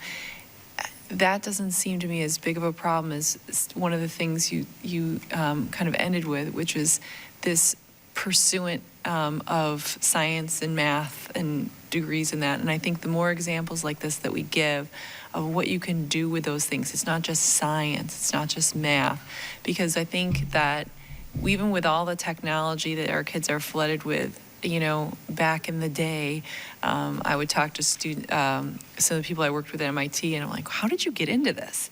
And they're like, I watched The Man Landed on the Moon, because there were only 3 channels, and that's what we saw. Now it's a flood of information. So sometimes I think they're back to science. What would I do with that? Math, and there's all these wonderful opportunities for people that study some of these degrees. And the more examples we get, we give them of things that you can do and solving problems, as you said, and working with even artists and innovation. I think that's what we do well. And so the scores don't bother me as much as when students don't pursue some of these degrees that can give them such opportunities, and they don't, I think, know what they can lead to. So I think examples like yours are really what we're looking for. I'd like to share 2 things with you. One is a story about my daughter. And my daughter was sitting home, and I deal with a lot of innovative technologies at Morgan Stanley. And one night I'm sitting there, and I explained these different things to her, and she said to me, geez, Daddy, why don't they, that Lyme disease problem that we have, why don't they if they're trying to figure out this problem, well, the tick doesn't get Lyme disease. Why don't they look at the tick and figure out why it doesn't get Lyme disease? And, that all of a sudden sparked her. She is now going to be going down to a company that you may have heard about. It's a pluripotent DNA technology. But she was already invited down to a laboratory in South Boston who is now looking at the Lyme issue. But further to that, this other company, it's called pluripotent DNA, but it's skin or any part of our DNA that can be rolled back to day 3 of our life. And then it's already repaired the spine. They took a heart that had arrhythmia, and they laid a strip of this pluripotent DNA on the heart that had arrhythmia, and 2 hours later, the heart was no longer in arrhythmia. These are the types of things, if the kids get exposed to this, and that's the magic, if we can bring in people. I saw it happen to my daughter. She's so excited to go down to this company in South Boston. But that's the magic. If we can bring people in and talk a little bit about it and have them... It's showing the relevance, Yeah. right? Mhm. Why is it important to learn what you're learning? And Look at all these cool things you can do. Yeah. And one person can make a difference. I just want to share this story with you. So I had the very good fortune of being at actually a Christmas party in Washington, Alexandria, and it was at the Chief Scientist of Homeland Security's house. And there was a gentleman by the name of Admiral J. Cohen. He had just become the Undersecretary of Homeland Security. And under Tom Ridge, there were 2 missions, fighting physical terrorism, fighting cyber terrorism. And you all know the name Mike Chertoff. Mike was a Secretary of Homeland Security, and he tasked Jay to actually understand the sustainability of the Homeland and the Homeland Security Office. And he came back and said, we're unsustainable. And the reason for it, we can't do either.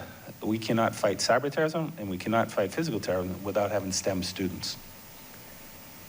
And that was pretty profound to hear that. And so Jay actually took it upon himself and added a 3rd mandate to the Homeland Security Office. And the reason why everybody here is hearing so much about STEM is due to Jay Cohen. And Jay actually went out and visited all of the producers in Hollywood and all of the gamers. And you'll notice a sea change in about 2006, where we had all these different things on television, and then all of a sudden we saw CSI, Big Bang Theory. No matter how numbers, no matter how much we pushed, it wasn't going to happen. It had to have a pull. And so he talked to them and said, is there a way that you can make people laugh through science? He said, I don't want to know. Just think about it. And the following year, all these programs came on, and it changed. I personally feel that he changed the course of this in the country, because now our kids are very interested. Now it's our job, now that they're interested, how do we now take it from there? Exactly, and pique their curiosity. That's the magic of this, and we got to pique and then execute on the mission. Great. Thank you. Oh, Mr. Walker. Just one more quick question. I'm really interested in the point you made about integrating the disciplines, and more particularly, are there things that we could do or should think about doing from a curriculum standpoint or from a teacher professional development and training standpoint that can help us start to bridge this gap that you're talking about? There's a lot of things, and I think we're doing a lot of things already. In particular, I'll tell you the iSTEM class at the middle school, my daughter loves that, and it's great because, again, it's like they're building bridges with the popsicle sticks and, how much weight can it bear, and, things that they don't even realize how much math they're getting because it's not a lesson in math. It's like, it's not a theorem. It's, it's doing fun things like that. I don't think the answer is one-off, one-day, like a science show is great, but somebody coming in one day and talking about it and then never coming back again, I don't think is a solution. It has to be systemic. We have to build systemic solutions into the curriculum. So science from the scientists is wonderful because they come back and they're seeing real life scientists and it's real life examples of what they're doing. So maintaining programs like that is fantastic. It's about, in my mind, more after school things, but more things during the day too, because kids are busy.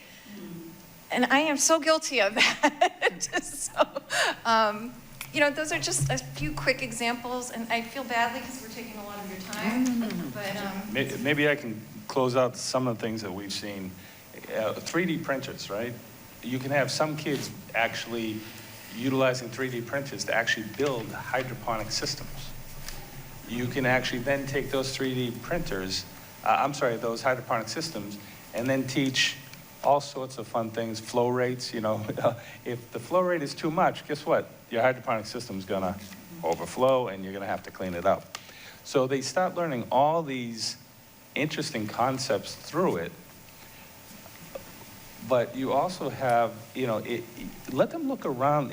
I had a coach who and we were talking about this the other night, he said, see everything, hear everything. There are secrets everywhere. And that's what we really got to get our kids to do, is see everything and hear everything, because it just opens them up to a whole bunch of different things. I think there's more collaboration too between not just teachers who teach the same topic, but like having the music department work with the science department or whatever, just more collaboration among the different disciplines, I think helps encourage that environment. So, you mean like cross-curricular stuff? Exactly. Absolutely. So in Marlboro High School, I don't know if you've had an opportunity to take a look at what they're doing, but their art department works with their the business teachers who work with the science teachers, who work with the computer science teachers, and they have this fair, and they're solving a problem. It's the Mission to Mars problem that they're solving. But what they do is that they use 3D printers to build what their home base would look like on Mars. And then they work with... how do they grow? How do they feed themselves? How do they water? All those different subjects, and they're solving a major problem. Right, but then what they also do is then they have to sell it to the judges. So I've been a judge a few times now. I go over there, they've built their own websites to promote what's going to happen. If you buy a ticket to their Mission to Mars, this is what it's going to see. This is how much it's going to cost. So now they can do the financial analysis. They have to, like I said, they have business cards that they create. They're doing public speaking because they have to get up in front of the judges and now present what their solution is and why it's economically viable, why it's sustainable. Like things like that, I just think there's, one of the parts of the STEM Garden Institute is having the kids actually do a newsletter.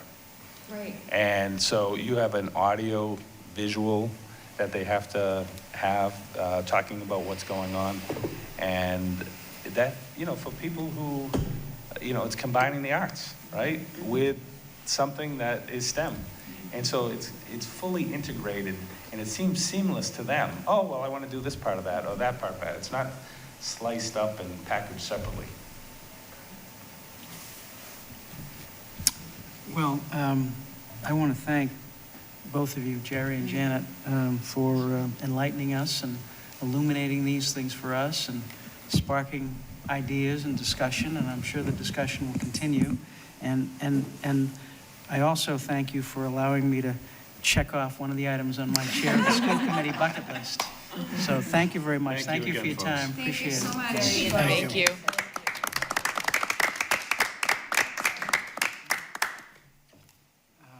Can I just Ms. Bagley-Jones. the seniority position to interrupt the agenda? I gotta milk it for what it's worth. Sure.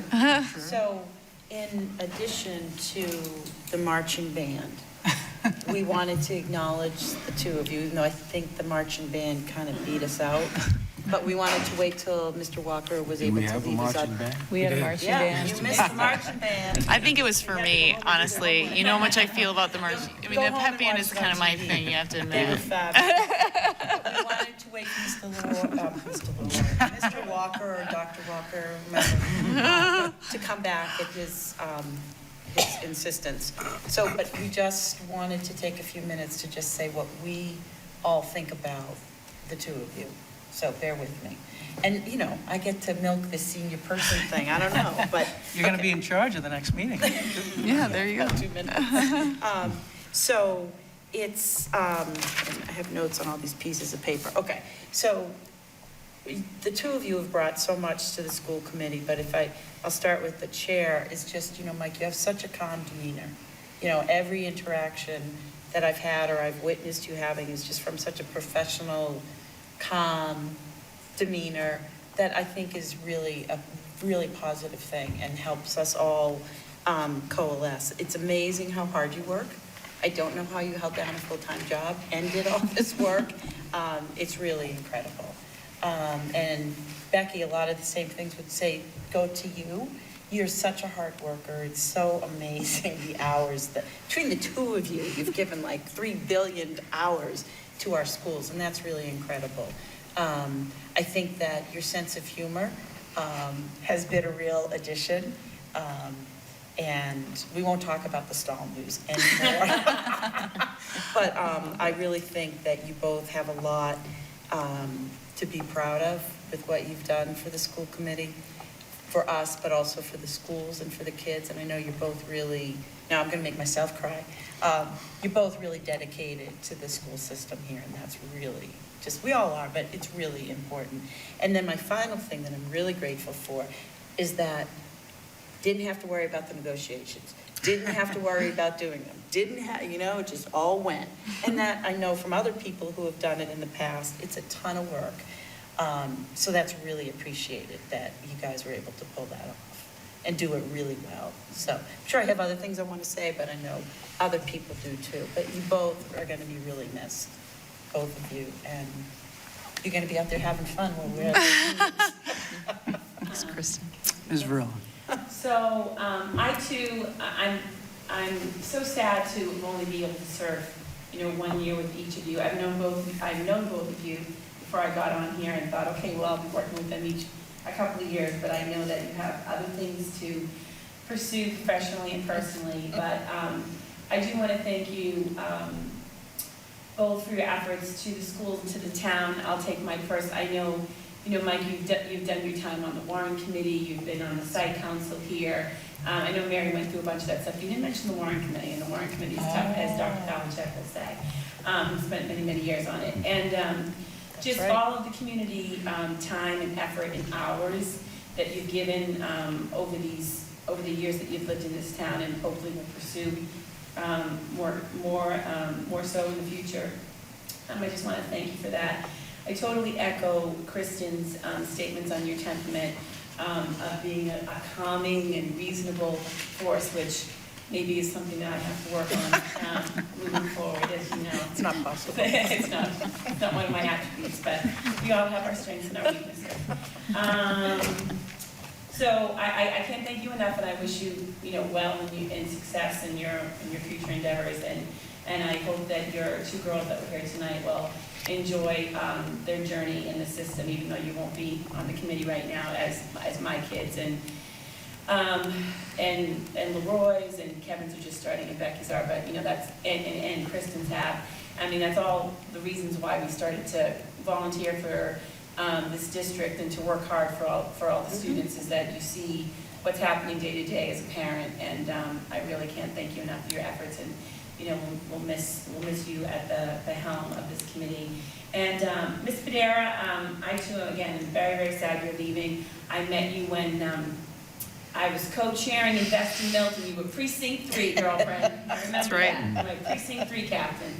And I remember saying to my husband, Julio, like, she's great. She's good. She's got a lot of energy, and she's a hard worker. She's a worker bee. She'd be great. So I was so happy when you came and interviewed to fill the space when Mr. Cohane left, and I know that, you served then and then ran a re-election campaign and all the efforts that you've done on the foundation as well.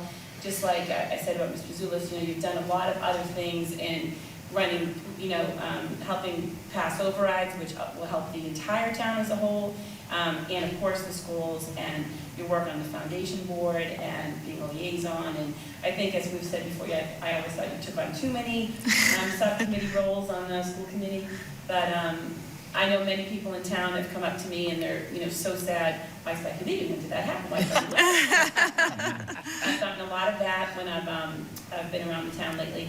So I wish both of you well. We'll miss you, and hope that even though you're not on the school committee, you may get a call from me from time to time to volunteer from something else, right? That's hard to say no to you, Ms. Varela. Yeah. All right, Dr. Donahue. All right, so it's my turn. What can I say that hasn't been said? So I'll start by saying that, Mike, I first met you running for town meeting member. We were working on our TAN. We were holding signs together. And I loved your slogan. It was 28th on the ballot, first in your heart. Oh my gosh, I wish I had known that. It was very good. Becky, I didn't get the chance to really meet you or get to know you until I came on board last spring. But it's been a pleasure and a privilege for both of you, and I'm very grateful to you for not only all the hours that you've put in, but as others have mentioned down the line, your countless hours on the negotiating committee and steering the ship over the past year. I think at times you made herding cats look easy, the way you sort of managed this committee and everybody on it and all the personalities, and you have my thanks, both of you. I'd also like to mention tuition-free full-day kindergarten. Both of you were very much driving factors behind that, and success has innumerable fathers, as the saying goes, and we have our colleagues on the warrant committee and throughout town, and our state legislators who helped with that. But on this committee, the two of you were really the driving force behind that. And there are countless generations of future Milton pupils who will have you to thank for that. And I would like to extend my thanks to you for that. Becky, I would like to say that one of the things that I loved about serving with you is you ask great questions.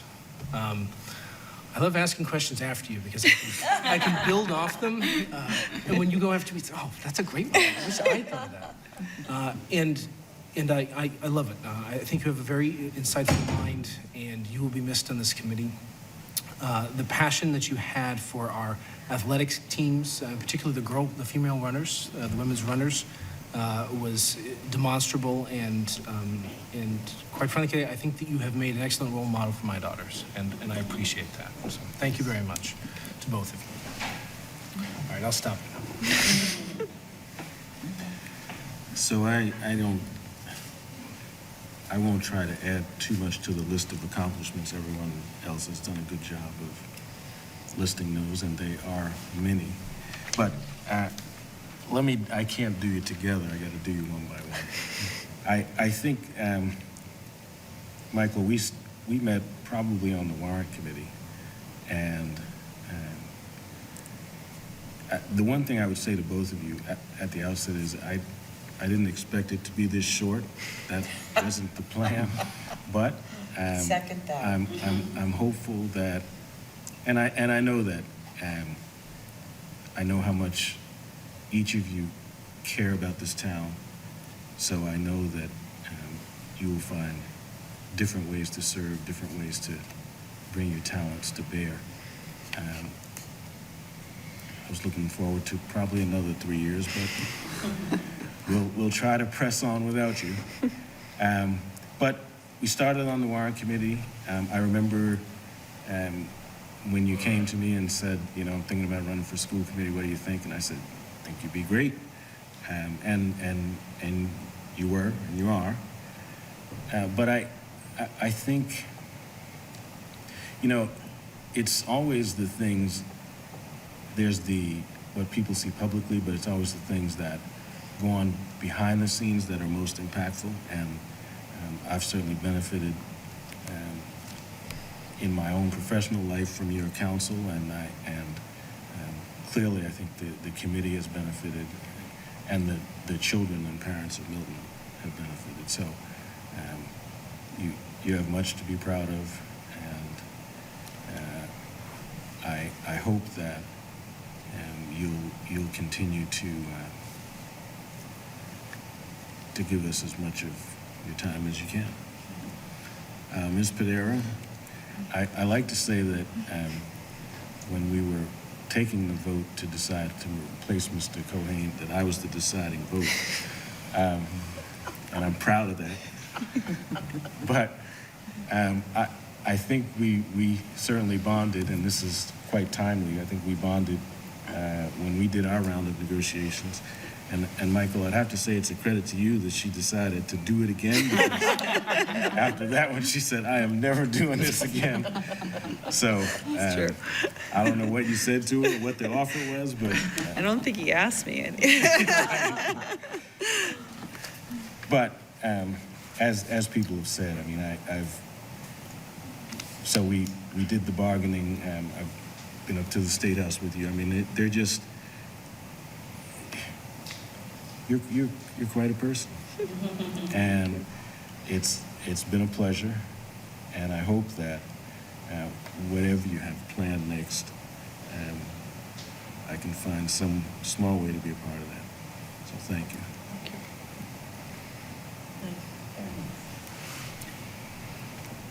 You want to go first? Yeah, all right.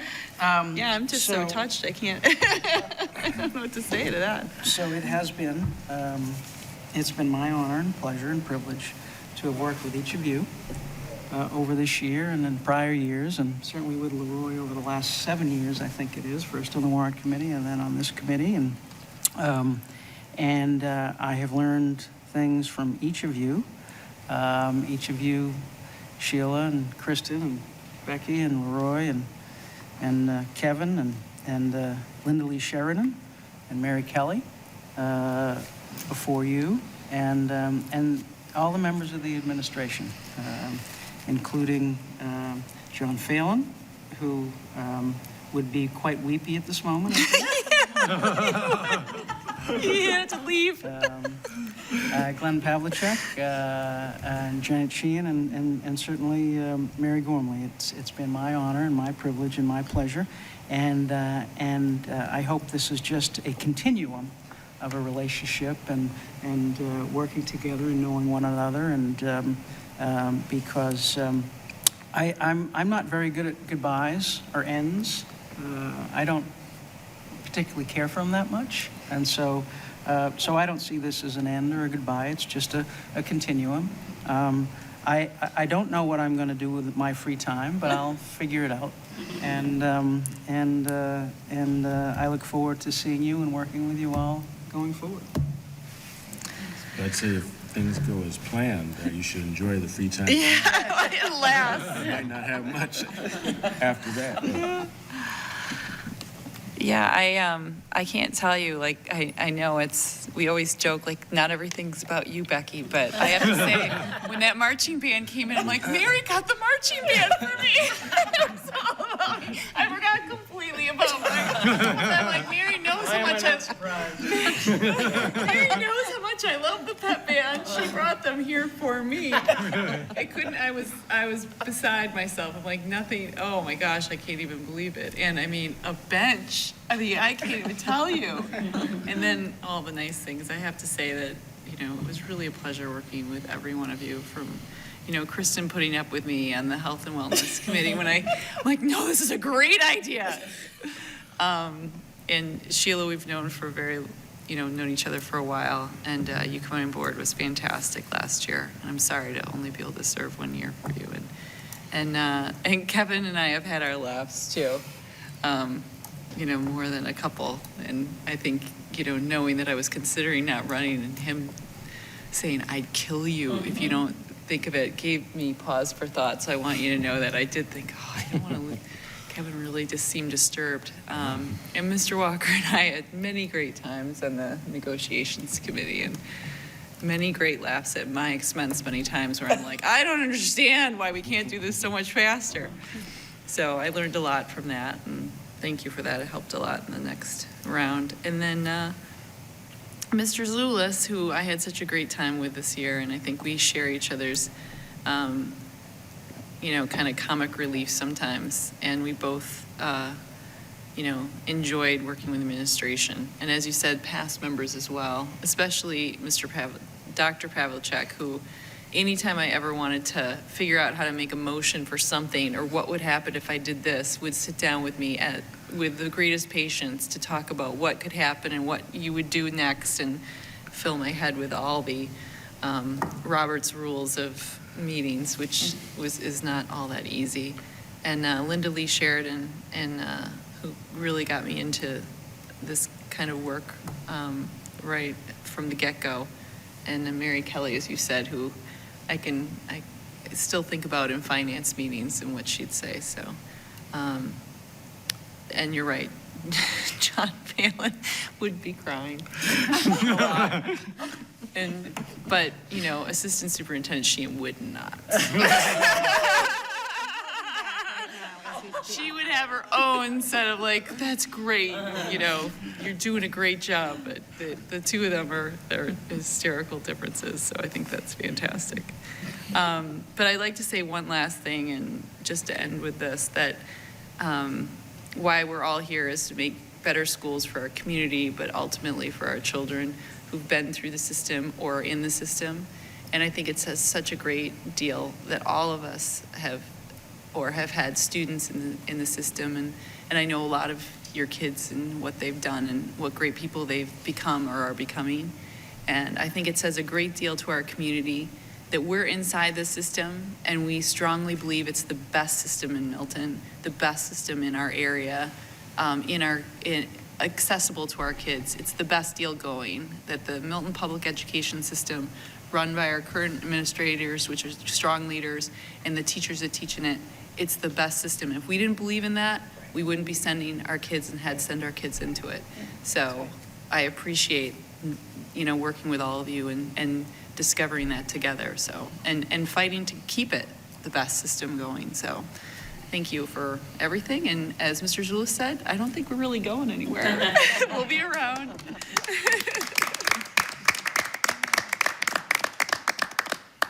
All right, a little more work to do. Sorry, I was going to say, No? you have to check with the ranking member. Right, exactly.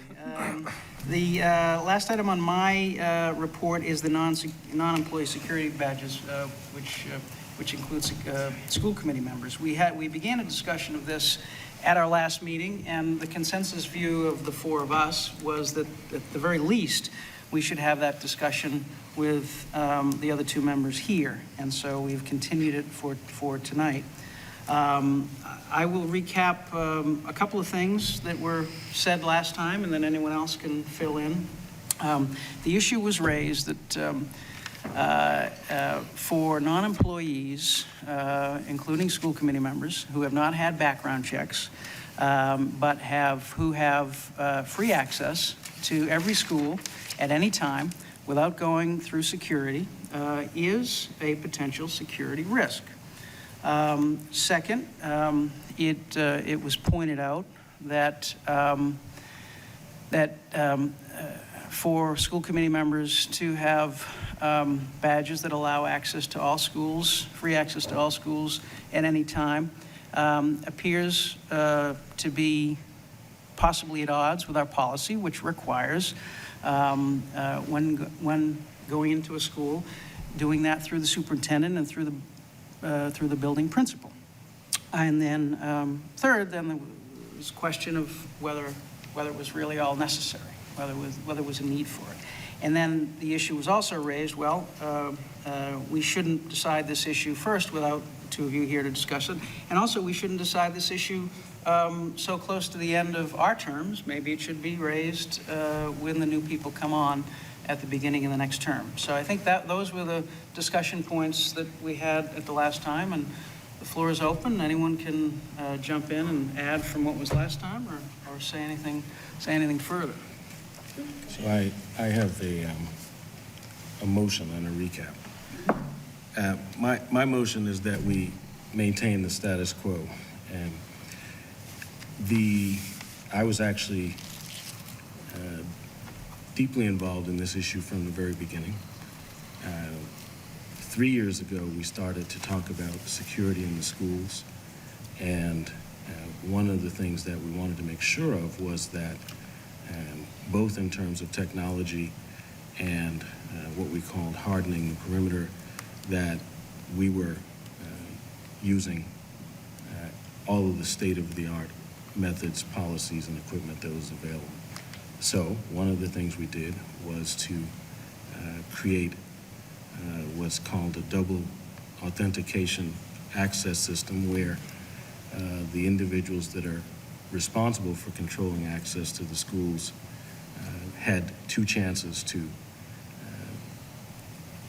allow access to someone that they didn't recognize or that they thought had ill intentions. That was discussed at length in the superintendent's security working group, and then it was discussed by the school committee in executive session. 4 of us were present for that discussion. And the agreement that we reached was that those individuals who wanted access cards that allowed them to access to the school buildings could have them, and those that didn't get them. That it was clear then, and it's clear now, that didn't relieve individuals entering the school buildings from notifying the superintendent under our policy if they were going to visit a school, and it didn't relieve them of the responsibility of checking in at the office when they entered the school building. So 3 of us, I think, elected to have badges. That would be Mr. Zulus, Ms. Padera, and myself. To my knowledge, there haven't been any problems or any school committee members randomly roaming around buildings. So I don't believe there's a problem. I don't think this presents a problem. As I said last week, I think with 2 new members coming on in 2 weeks, it would certainly be appropriate to involve them in that discussion if we think we need to. But my motion for now is that we maintain the status quo, simply because I don't think there's been a problem, and I don't anticipate any problems. Ms. Verla. So I know that this is when I was late in dealing with the foundation presentation situation last week's meeting. So what prompted this to be revisited is my first question. And then my second question is, I guess because I'm new this year, I just thought it was the policy that when you're a school committee, to get a badge or to be let into the building, you have to be quarried no matter what. Like you don't. So that doesn't happen.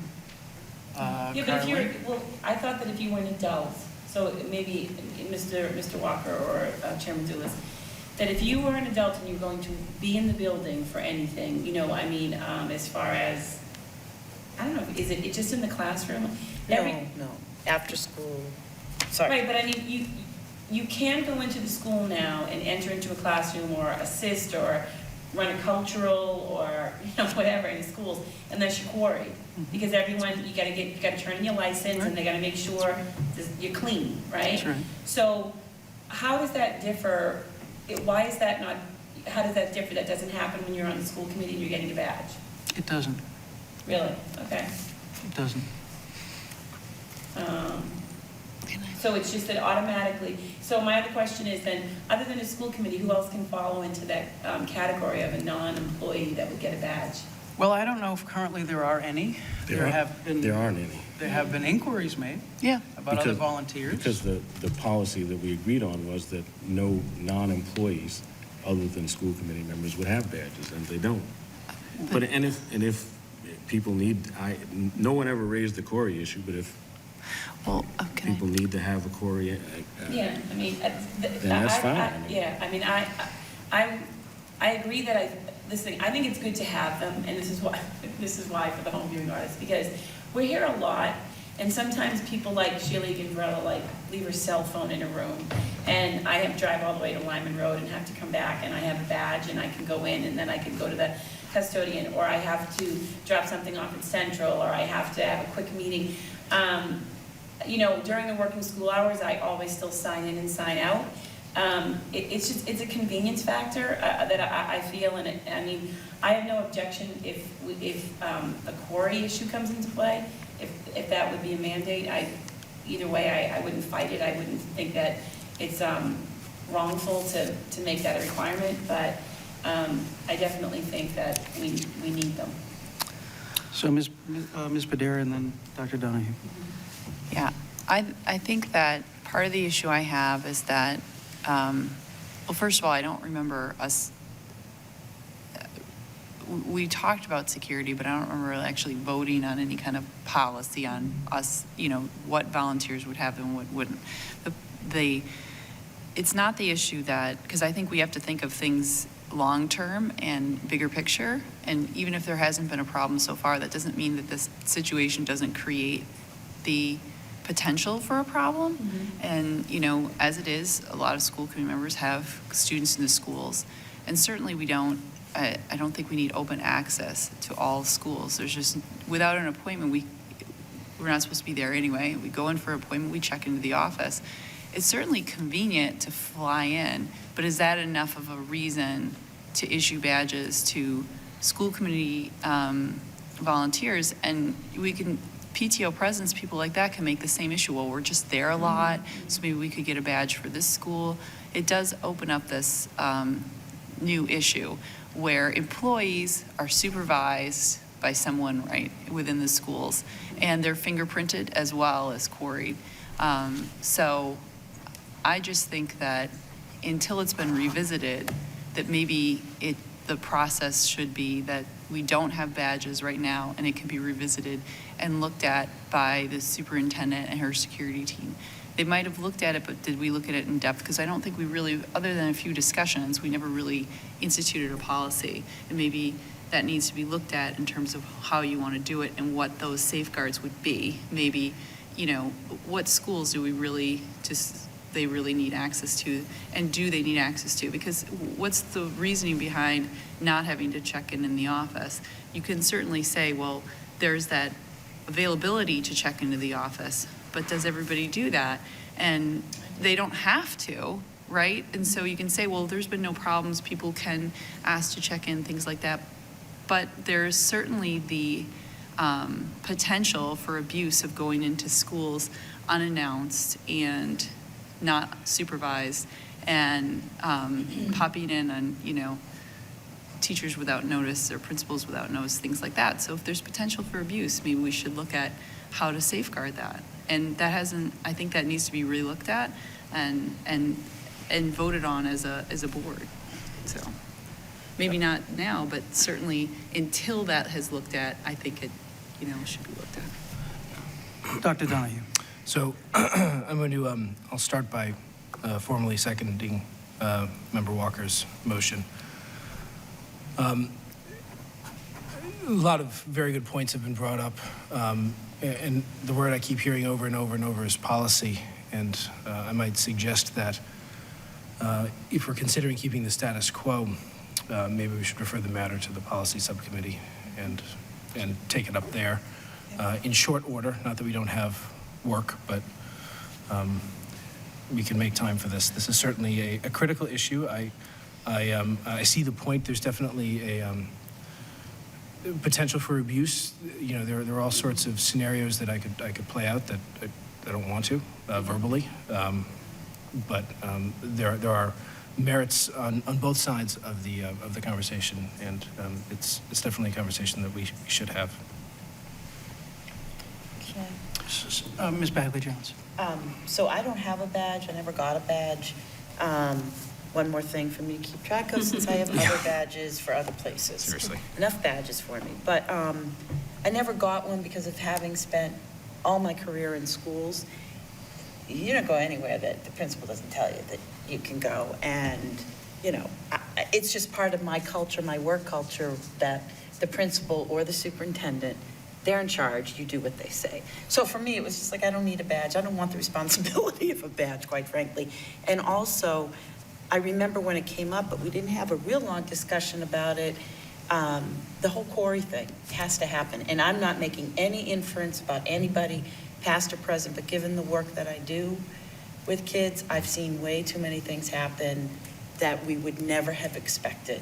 So I think it sets us up for possible safety issues if people aren't quarried. We ask the teachers to be quarried. I mean, the teachers have to be quarried. So that would be my thing, is that the policy should be worked out, and I would really want to say, if you want a badge, that's okay, but you need to be quarried. Like, it's just, and I also think, no offense to you, Mary, but we are your bosses. I don't like to think of it that way, but we are.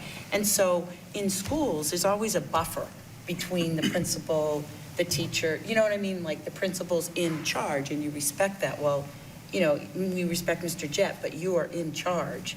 So I just think if we can work it out policy-wise, we can take the Corey piece under advisement. I still won't get one because, I don't want one, but I feel uncomfortable as a school social worker being places that I'm not employed by. That's all. And I also think that people should think about the fact, if we're not quarried or procedures followed, we all run the risk of a child saying something. And that does happen, that kids, anyway, I don't need to get into that, and it's not what I'm trying to say. I shouldn't have gone down that path. But I just mean, we have to be very careful with what we do and not leave us open for anything. I mean, somebody, I don't know, I won't go any further, but there are concerns about it. But I don't have a vested interest in it one way or the other. So let me just address a few points. One, Krista, just to clarify, if we show up at a school when we are not meeting with a quorum, we are not Mary's bosses. Individually, as members, we have no authority. I did not know that. We have zero authority unless we are meeting in quorum and making decisions as a body. I guess I was thinking about her evaluation. But that's a collective judgment, and that's a meeting in quorum. If you go to a school, during the day, we have zero authority over anyone or over anything. We only have authority when we meet in session and when we act as a body. That is our only authority. And that, to me, is another reason that it's an overstepping of authority for us to have free access to schools without the need to go through any security, which is what these cards and what this access gives you. I don't remember any policy. We certainly don't have it in our book, any policy about school committee members. I don't remember any discussion of it. I'll tell you, I just received it one day and put it in my bag, and I don't use it. I haven't found it necessary. How did you get it? Somebody gave it to me. Might have been Glenn. Out of the clear blue sky? Absolutely. No discussion. No discussion. You didn't go get your picture taken and go. What's that? You didn't have your picture taken? I did, yeah. They said, come on, we're going to make your security badge. Okay. And that was it. Do you remember the executive session discussion where? No. You don't? Okay. I do not. All right. I do not. I mean, I don't. Maybe it happened, but I don't remember it occurring, and maybe it was before I was on the committee. No, it wasn't. Okay, all right. So anyway, I'm not aware of any policy or I was not aware of any discussion. To me, what it comes down to is there a security hole, and that could be solved with a background check. Does it encourage or invite a possible violation of policy? I think it does. Two, or three, is there any authority that we have outside of this body? No, I don't think we do. When I weigh all of those things against the convenience, to me, it doesn't make sense to have them. Now, if Kevin's suggestion is that there be a friendly amendment to refer it to the policy committee for discussion, and Kristen's or Sheila's suggestion is that there be a friendly amendment to have background checks that would be something that I could support as an initial matter, Great. you know? And so if, So let me recap. The motion is that we maintain the status quo. For those members who have badges, they submit to a query. If they haven't already. Right, if they haven't already. And we refer the matter to Policy Committee for further discussion. I'll second that. Is that- well, I think It's it's already been been- seconded. well, Friendly amendments have friendly amendments don't been, need- friendly amendments have been accepted. Yeah. Any further, Ms. I Bagley think Jones? that in addition to the school thing, the hospital that I work at, we have a badge to get into certain departments. So like the Kennedy Day School, unless you get special clearance, you're not allowed to go into the Kennedy Day School after the Sandy Hook issue happened. And I'm like, what? And then, because it's a school setting. So schools these days are just also taking very seriously who gets in. So I don't know if this badge could have certain, you have to be approved for level 5 or whatever. Well, I think it could. I mean, that raises the question, Kristen, about whether there's any need to have access to any school other than the high school. And maybe that's as an initial matter, maybe that would be something that could be done in the short term, and then beyond that would be Ms. Padera. I would say that I would like everything looked at and the query checks done and the procedure decided upon before we go back to having badges. That's kind of how I feel. But, that's fine if I'm in the minority, but I just wanted to say that's kind of how I feel. It seems like there's a lot of things that need to be figured out before we go back to a status quo. And as Mr. Walker had said, you have 2 new members coming on. So that's kind of how I would feel, that it shouldn't take too long to form, as a responsibility to our security, if there's a hole and there's potential for a problem, that I think that the status quo, and I would argue about what the status quo is we have ability for badges right now, but if there's a hole in their security right now with those, what's the harm of putting those on hold right now until we figure out how to make the system with a good policy to make it defensible. Dr. Pavlicek. Just for point of information, these are programmable. So for instance, if you are a teacher at the Tucker School, your badge only allows you into the Tucker School and only between certain hours in the morning and certain hours in the afternoon. If you're a coach, it only allows you into a building in the afternoon So at certain everybody hours. has a- And they're all programmable in different And what do we ways. have? You have 24/7 to all buildings. Okay. So in order to I try have a to... desire to be in a building 24/7. So in order to try to achieve consensus, we have a motion on the floor to maintain the status quo, refer to the policy subcommittee, and require background checks for those who currently have badges. What if we were to add to that the badges be restricted just to the high school? Is that something that, Mrs. Sorry. Bagley Jones? I just think it, to Mr. Walker's point, I do think that it needs to all be looked at cohesively, Right. To policy and make it a priority. We don't want to go from one extreme to another just in this discussion. Right. So if we could make it, and I'm sorry I interrupted you, but if we could make it where it goes back to policy, or goes to policy, and that would be one of the things we would maintain the consider. 24/7 access to all buildings. Say again? Maintain the Well, 24/7 access to all buildings. I don't think we should do that, but I'm saying, can it go through policy so it's very cut and dry before we change anything right now? Because Kevin, when can you get it on policy? I would, if I may, Chair. Yeah, Mr. please, Chair. please. I would second that. I feel like we're doing the work of the policy subcommittee Yes. right now, which Yep. we've got some other work that we can So do heavy now, night for policy. if you'd like. Heavy night, Dr. But yeah, we're sort of micromanaging the discussion at the moment. So, which is, if the members want to do that, that's fine. I'm not inclined to do that at this point. I think it would be sort of cleaner to refer everything to policy subcommittee and make it a priority, have a report and hopefully a new policy out in short order. Those are my thoughts. Ms. Varela. Yeah, I mean, I echo that. I'm open to analyzing it and possibly changing it, especially excellent valid points that everyone's made. But, I mean, we have a policy committee for a reason, right, to create policy. So, and no disrespect, but I feel all the things you're throwing out, you're creating the policy right here in present time. And I just think that that's not the best route to go down. And again, I definitely accept the core, and the reason I do that is I just didn't think anyone would get a badge to any of the institutions without a core check, because I thought everyone did. But, so that I would definitely add without going to policy, but anything else I feel needs to go and be reviewed by policy and written by policy, the policy committee, because that's why it's there. All right, well, fair enough. Yeah. So your view is we could go this far. I actually think we should go the one step further, and because I don't see the need for any access to any schools other than the high school.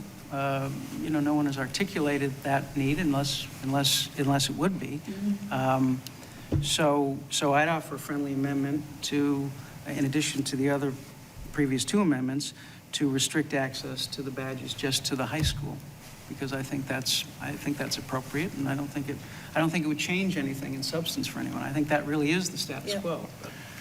So I would not accept that as a friendly amendment. I think we should let the policy committee do its work, and I'd like to call a question. I have to say I agree with Mr. Walker on that point. Okay. Okay. So.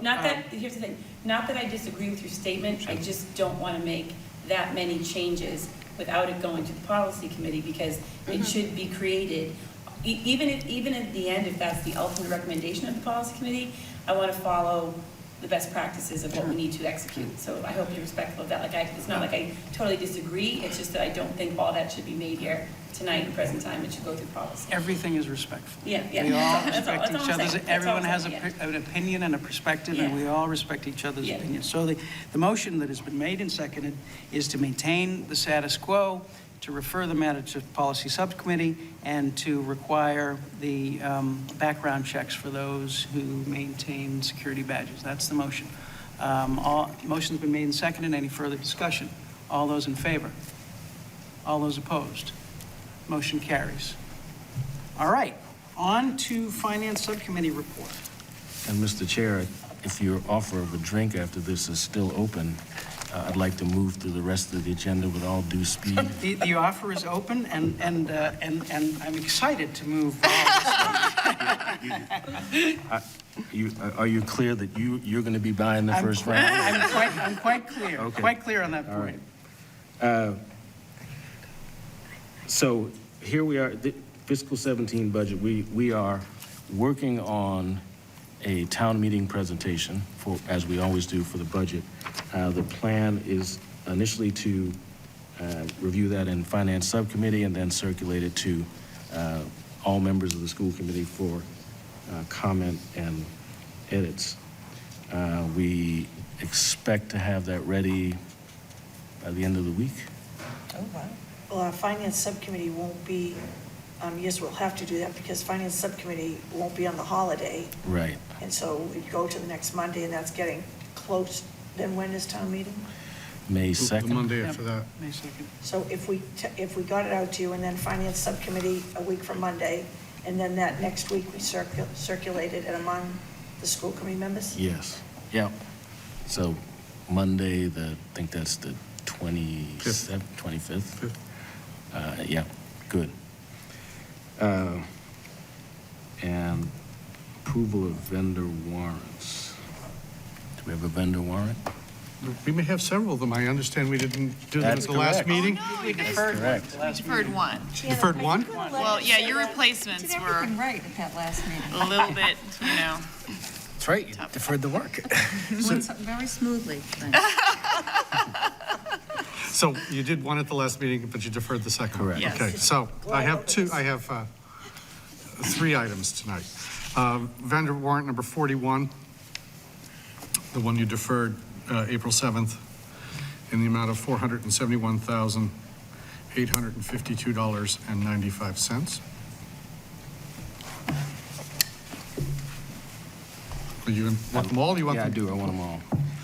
And the date on that one? Was April 7th.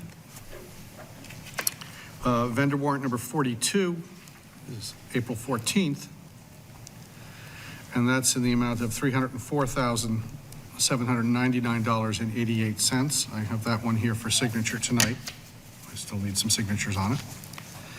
And the other piece I have is payment to the police department in the amount of $70,000 for this year's cost of a second school resource officer, which we reimburse the police department for. And we don't do this on a vendor warrant. We do this as an interfund transfer to the town. Let's look at that in Finance Subcommittee at the next meeting. Okay. So move vendor warrant number 41 in the amount of $471,852.95, dated April 7th. Second. Motion's been made and seconded. Any further discussion? All those in favor? Unanimous. I need a motion on the next one. Well, actually, this one, Leroy, I'm going to abstain too, because I haven't seen it, so I don't know if we should, if it's possible to wait on this one. Has anybody signed this one? I have. One has. Becky has. Let's defer that one. Has anybody else signed it? Do you have 4 signatures? No, I have one signature. One Okay, signature, let's okay. defer that one. We need 3 more. Oh, just one word. Yeah. We will have another warrant that's processed this Friday, so even though we don't have a meeting next week, and 2 of you are trying to run away, I will still have one more item of business for you, because I will need your signatures next week on one more vendor warrant. We still have 2 weeks, so Yeah. Yeah, it's not over till it's over. right, but we will have a warrant process this Friday, and we'll need signatures next week. And, Mr. Chair, I had another item which we reviewed in Finance Subcommittee, which had to do with community schools. We'd actually been talking about it for several weeks, which I'll explain, but I'd like to get this done with this committee. I have it. Can you pass those around? That would be great. So, And maybe I'll make a motion, Leroy, just to add that to the agenda. yes. So I'll move to add the. Sorry. Second. Move to add pay for community school staff, let's call it that. Thank you. Pay raises. So, do we need to Yes, vote on sorry. that? Motion's been made. I second. Motion's been made and seconded. Any further discussion? All those in favor? Item's been added as item 6C. So we did discuss in executive session, and we can probably report that we approved as pay raises for community school employees, the same 2% increase that was received by our other bargaining units. These are non-union employees, but we agreed to offer that same 2% increase. The matter that required more discussion had to do with a recommendation to equalize the pay rates between the camp staff over 18 and under 18 and the after-school enrichment program over 18 and under 18 staff.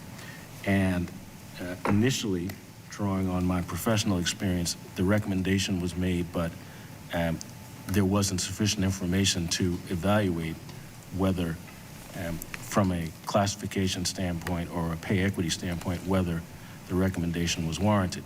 So I asked for and received, and then the Finance Subcommittee reviewed job descriptions that were submitted, and based on that information, we did agree that the recommendation to equalize the pay was warranted. So with that, the recommendation is that the camp over 18 and camp under 18 pay rates should be set equal to those of the after-school enrichment over 18 and under 18 rates. And for the after-school enrichment supervisor, that we add a step 1 rate and a step 2 rate, which are simply equivalent to the hourly rates that they were already making. So I would move both of those items. Okay, motion, I second the motion. Motion's been made and seconded. Any further discussion? All those in favor? 5-0. Ms. Bagley-Jones out of the room. Okay. That concludes Finance Subcommittee, I believe. Okay. Next on the agenda is health and wellness. We'll wait for Kristen to come back, and we'll go to the approval of minutes. Could we do Policy Subcommittee? That's been Oh, we deferred. deferred. That's been deferred. I'm sorry, I missed the whole lot. Yeah, the band was something. Yeah, right. Approval of minutes. We have circulated the first two, I believe, earlier, and then the third one a little bit later, so to I the extent... have an omnibus motion. All right, Mr. Walker? Move to approve the March 2nd, 2016, the March 16th, 2016, and the April 6th, 2016 minutes. Second. Motion's been made and seconded. Any further discussion? All those in favor? 5-0, Ms. Bagley-Jones out of the room. So, that is all we have except for health and wellness. So let's just wait a minute. Did we confirm that there is a health and wellness She said there report? would be. She said there's not.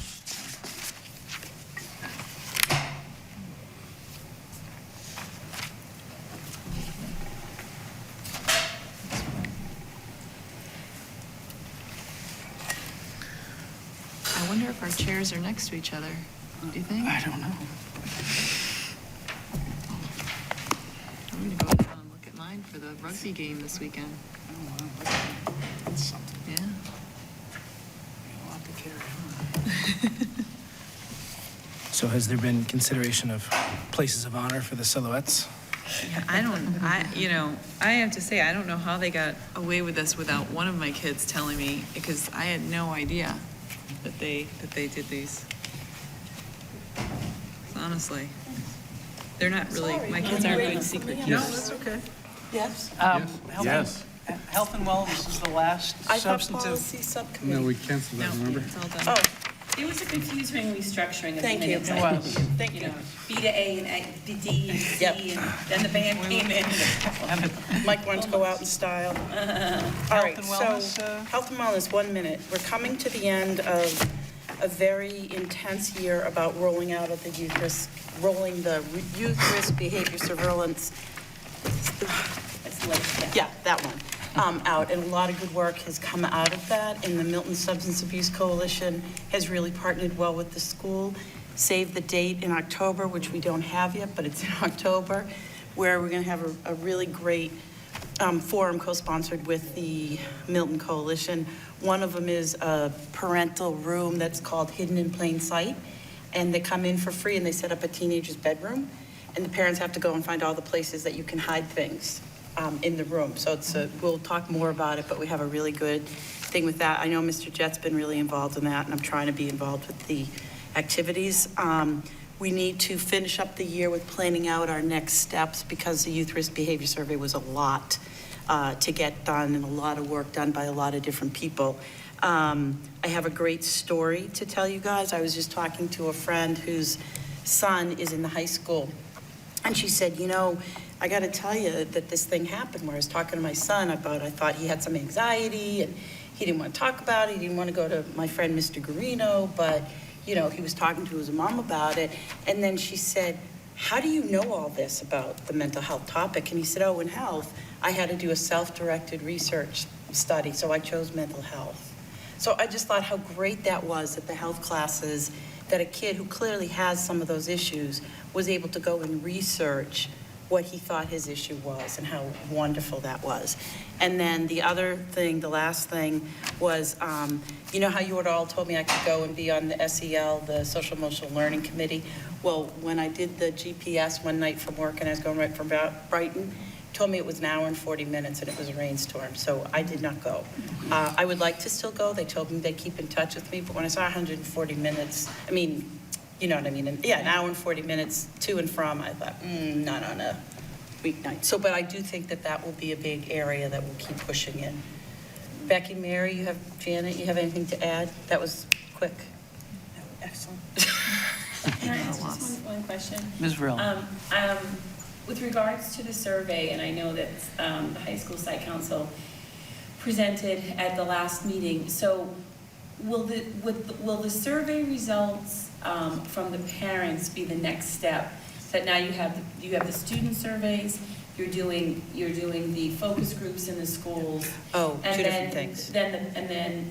And then the parent survey, which I know is being very well responded to, which I think is They're fabulous. two different things, though, not to interrupt Okay, you. so can So you the speak youth to risk that? behavior survey is an anonymous survey done at a high school and normed across the state and the federal, the whole country to see where we are on different levels by kids self-report.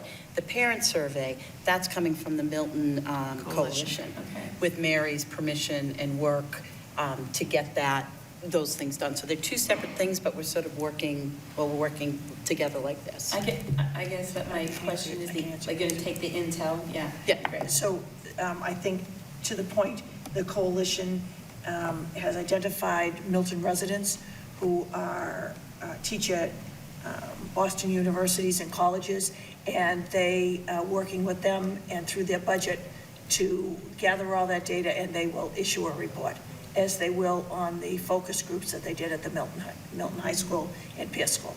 Okay.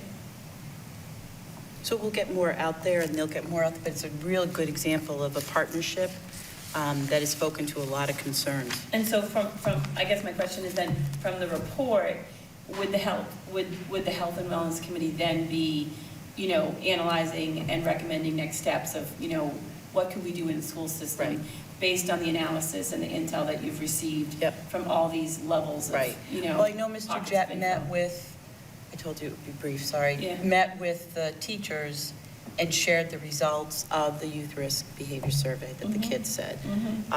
And we hope that that's going to be our big push to get every parent in the school system in here in October, the date to be determined, because we don't have any open houses when we offer that, none, no music, no, so that we can get as many parents here as possible. But yeah, that's, Mary, did I miss anything on the intel? No. So, perfect. Okay. No Health and citizen. wellness is always at the end. No citizen speak topic response. Next meeting agenda is just organizational meeting for all of you on the 27th of this month. And Kristen's favorite meeting. I will move to adjourn to executive session, not to return to open session for the purpose of negotiation strategy with non-union personnel and approval of the minutes. Do I have a second? Second. Motion's been made and seconded. Any discussion? None seen. All those in favor, this is a roll call vote. Ms. Varela? Yes. Ms. Bagley-Jones? Yes. Mr. Zulish, yes. Ms. Padera? Yes. Mr. Walker? Yes. Dr. Donahue? Yes. We are adjourned to executive session. Thank you very much. And the next meeting will be April 27th for an organizational meeting. Good luck to you all.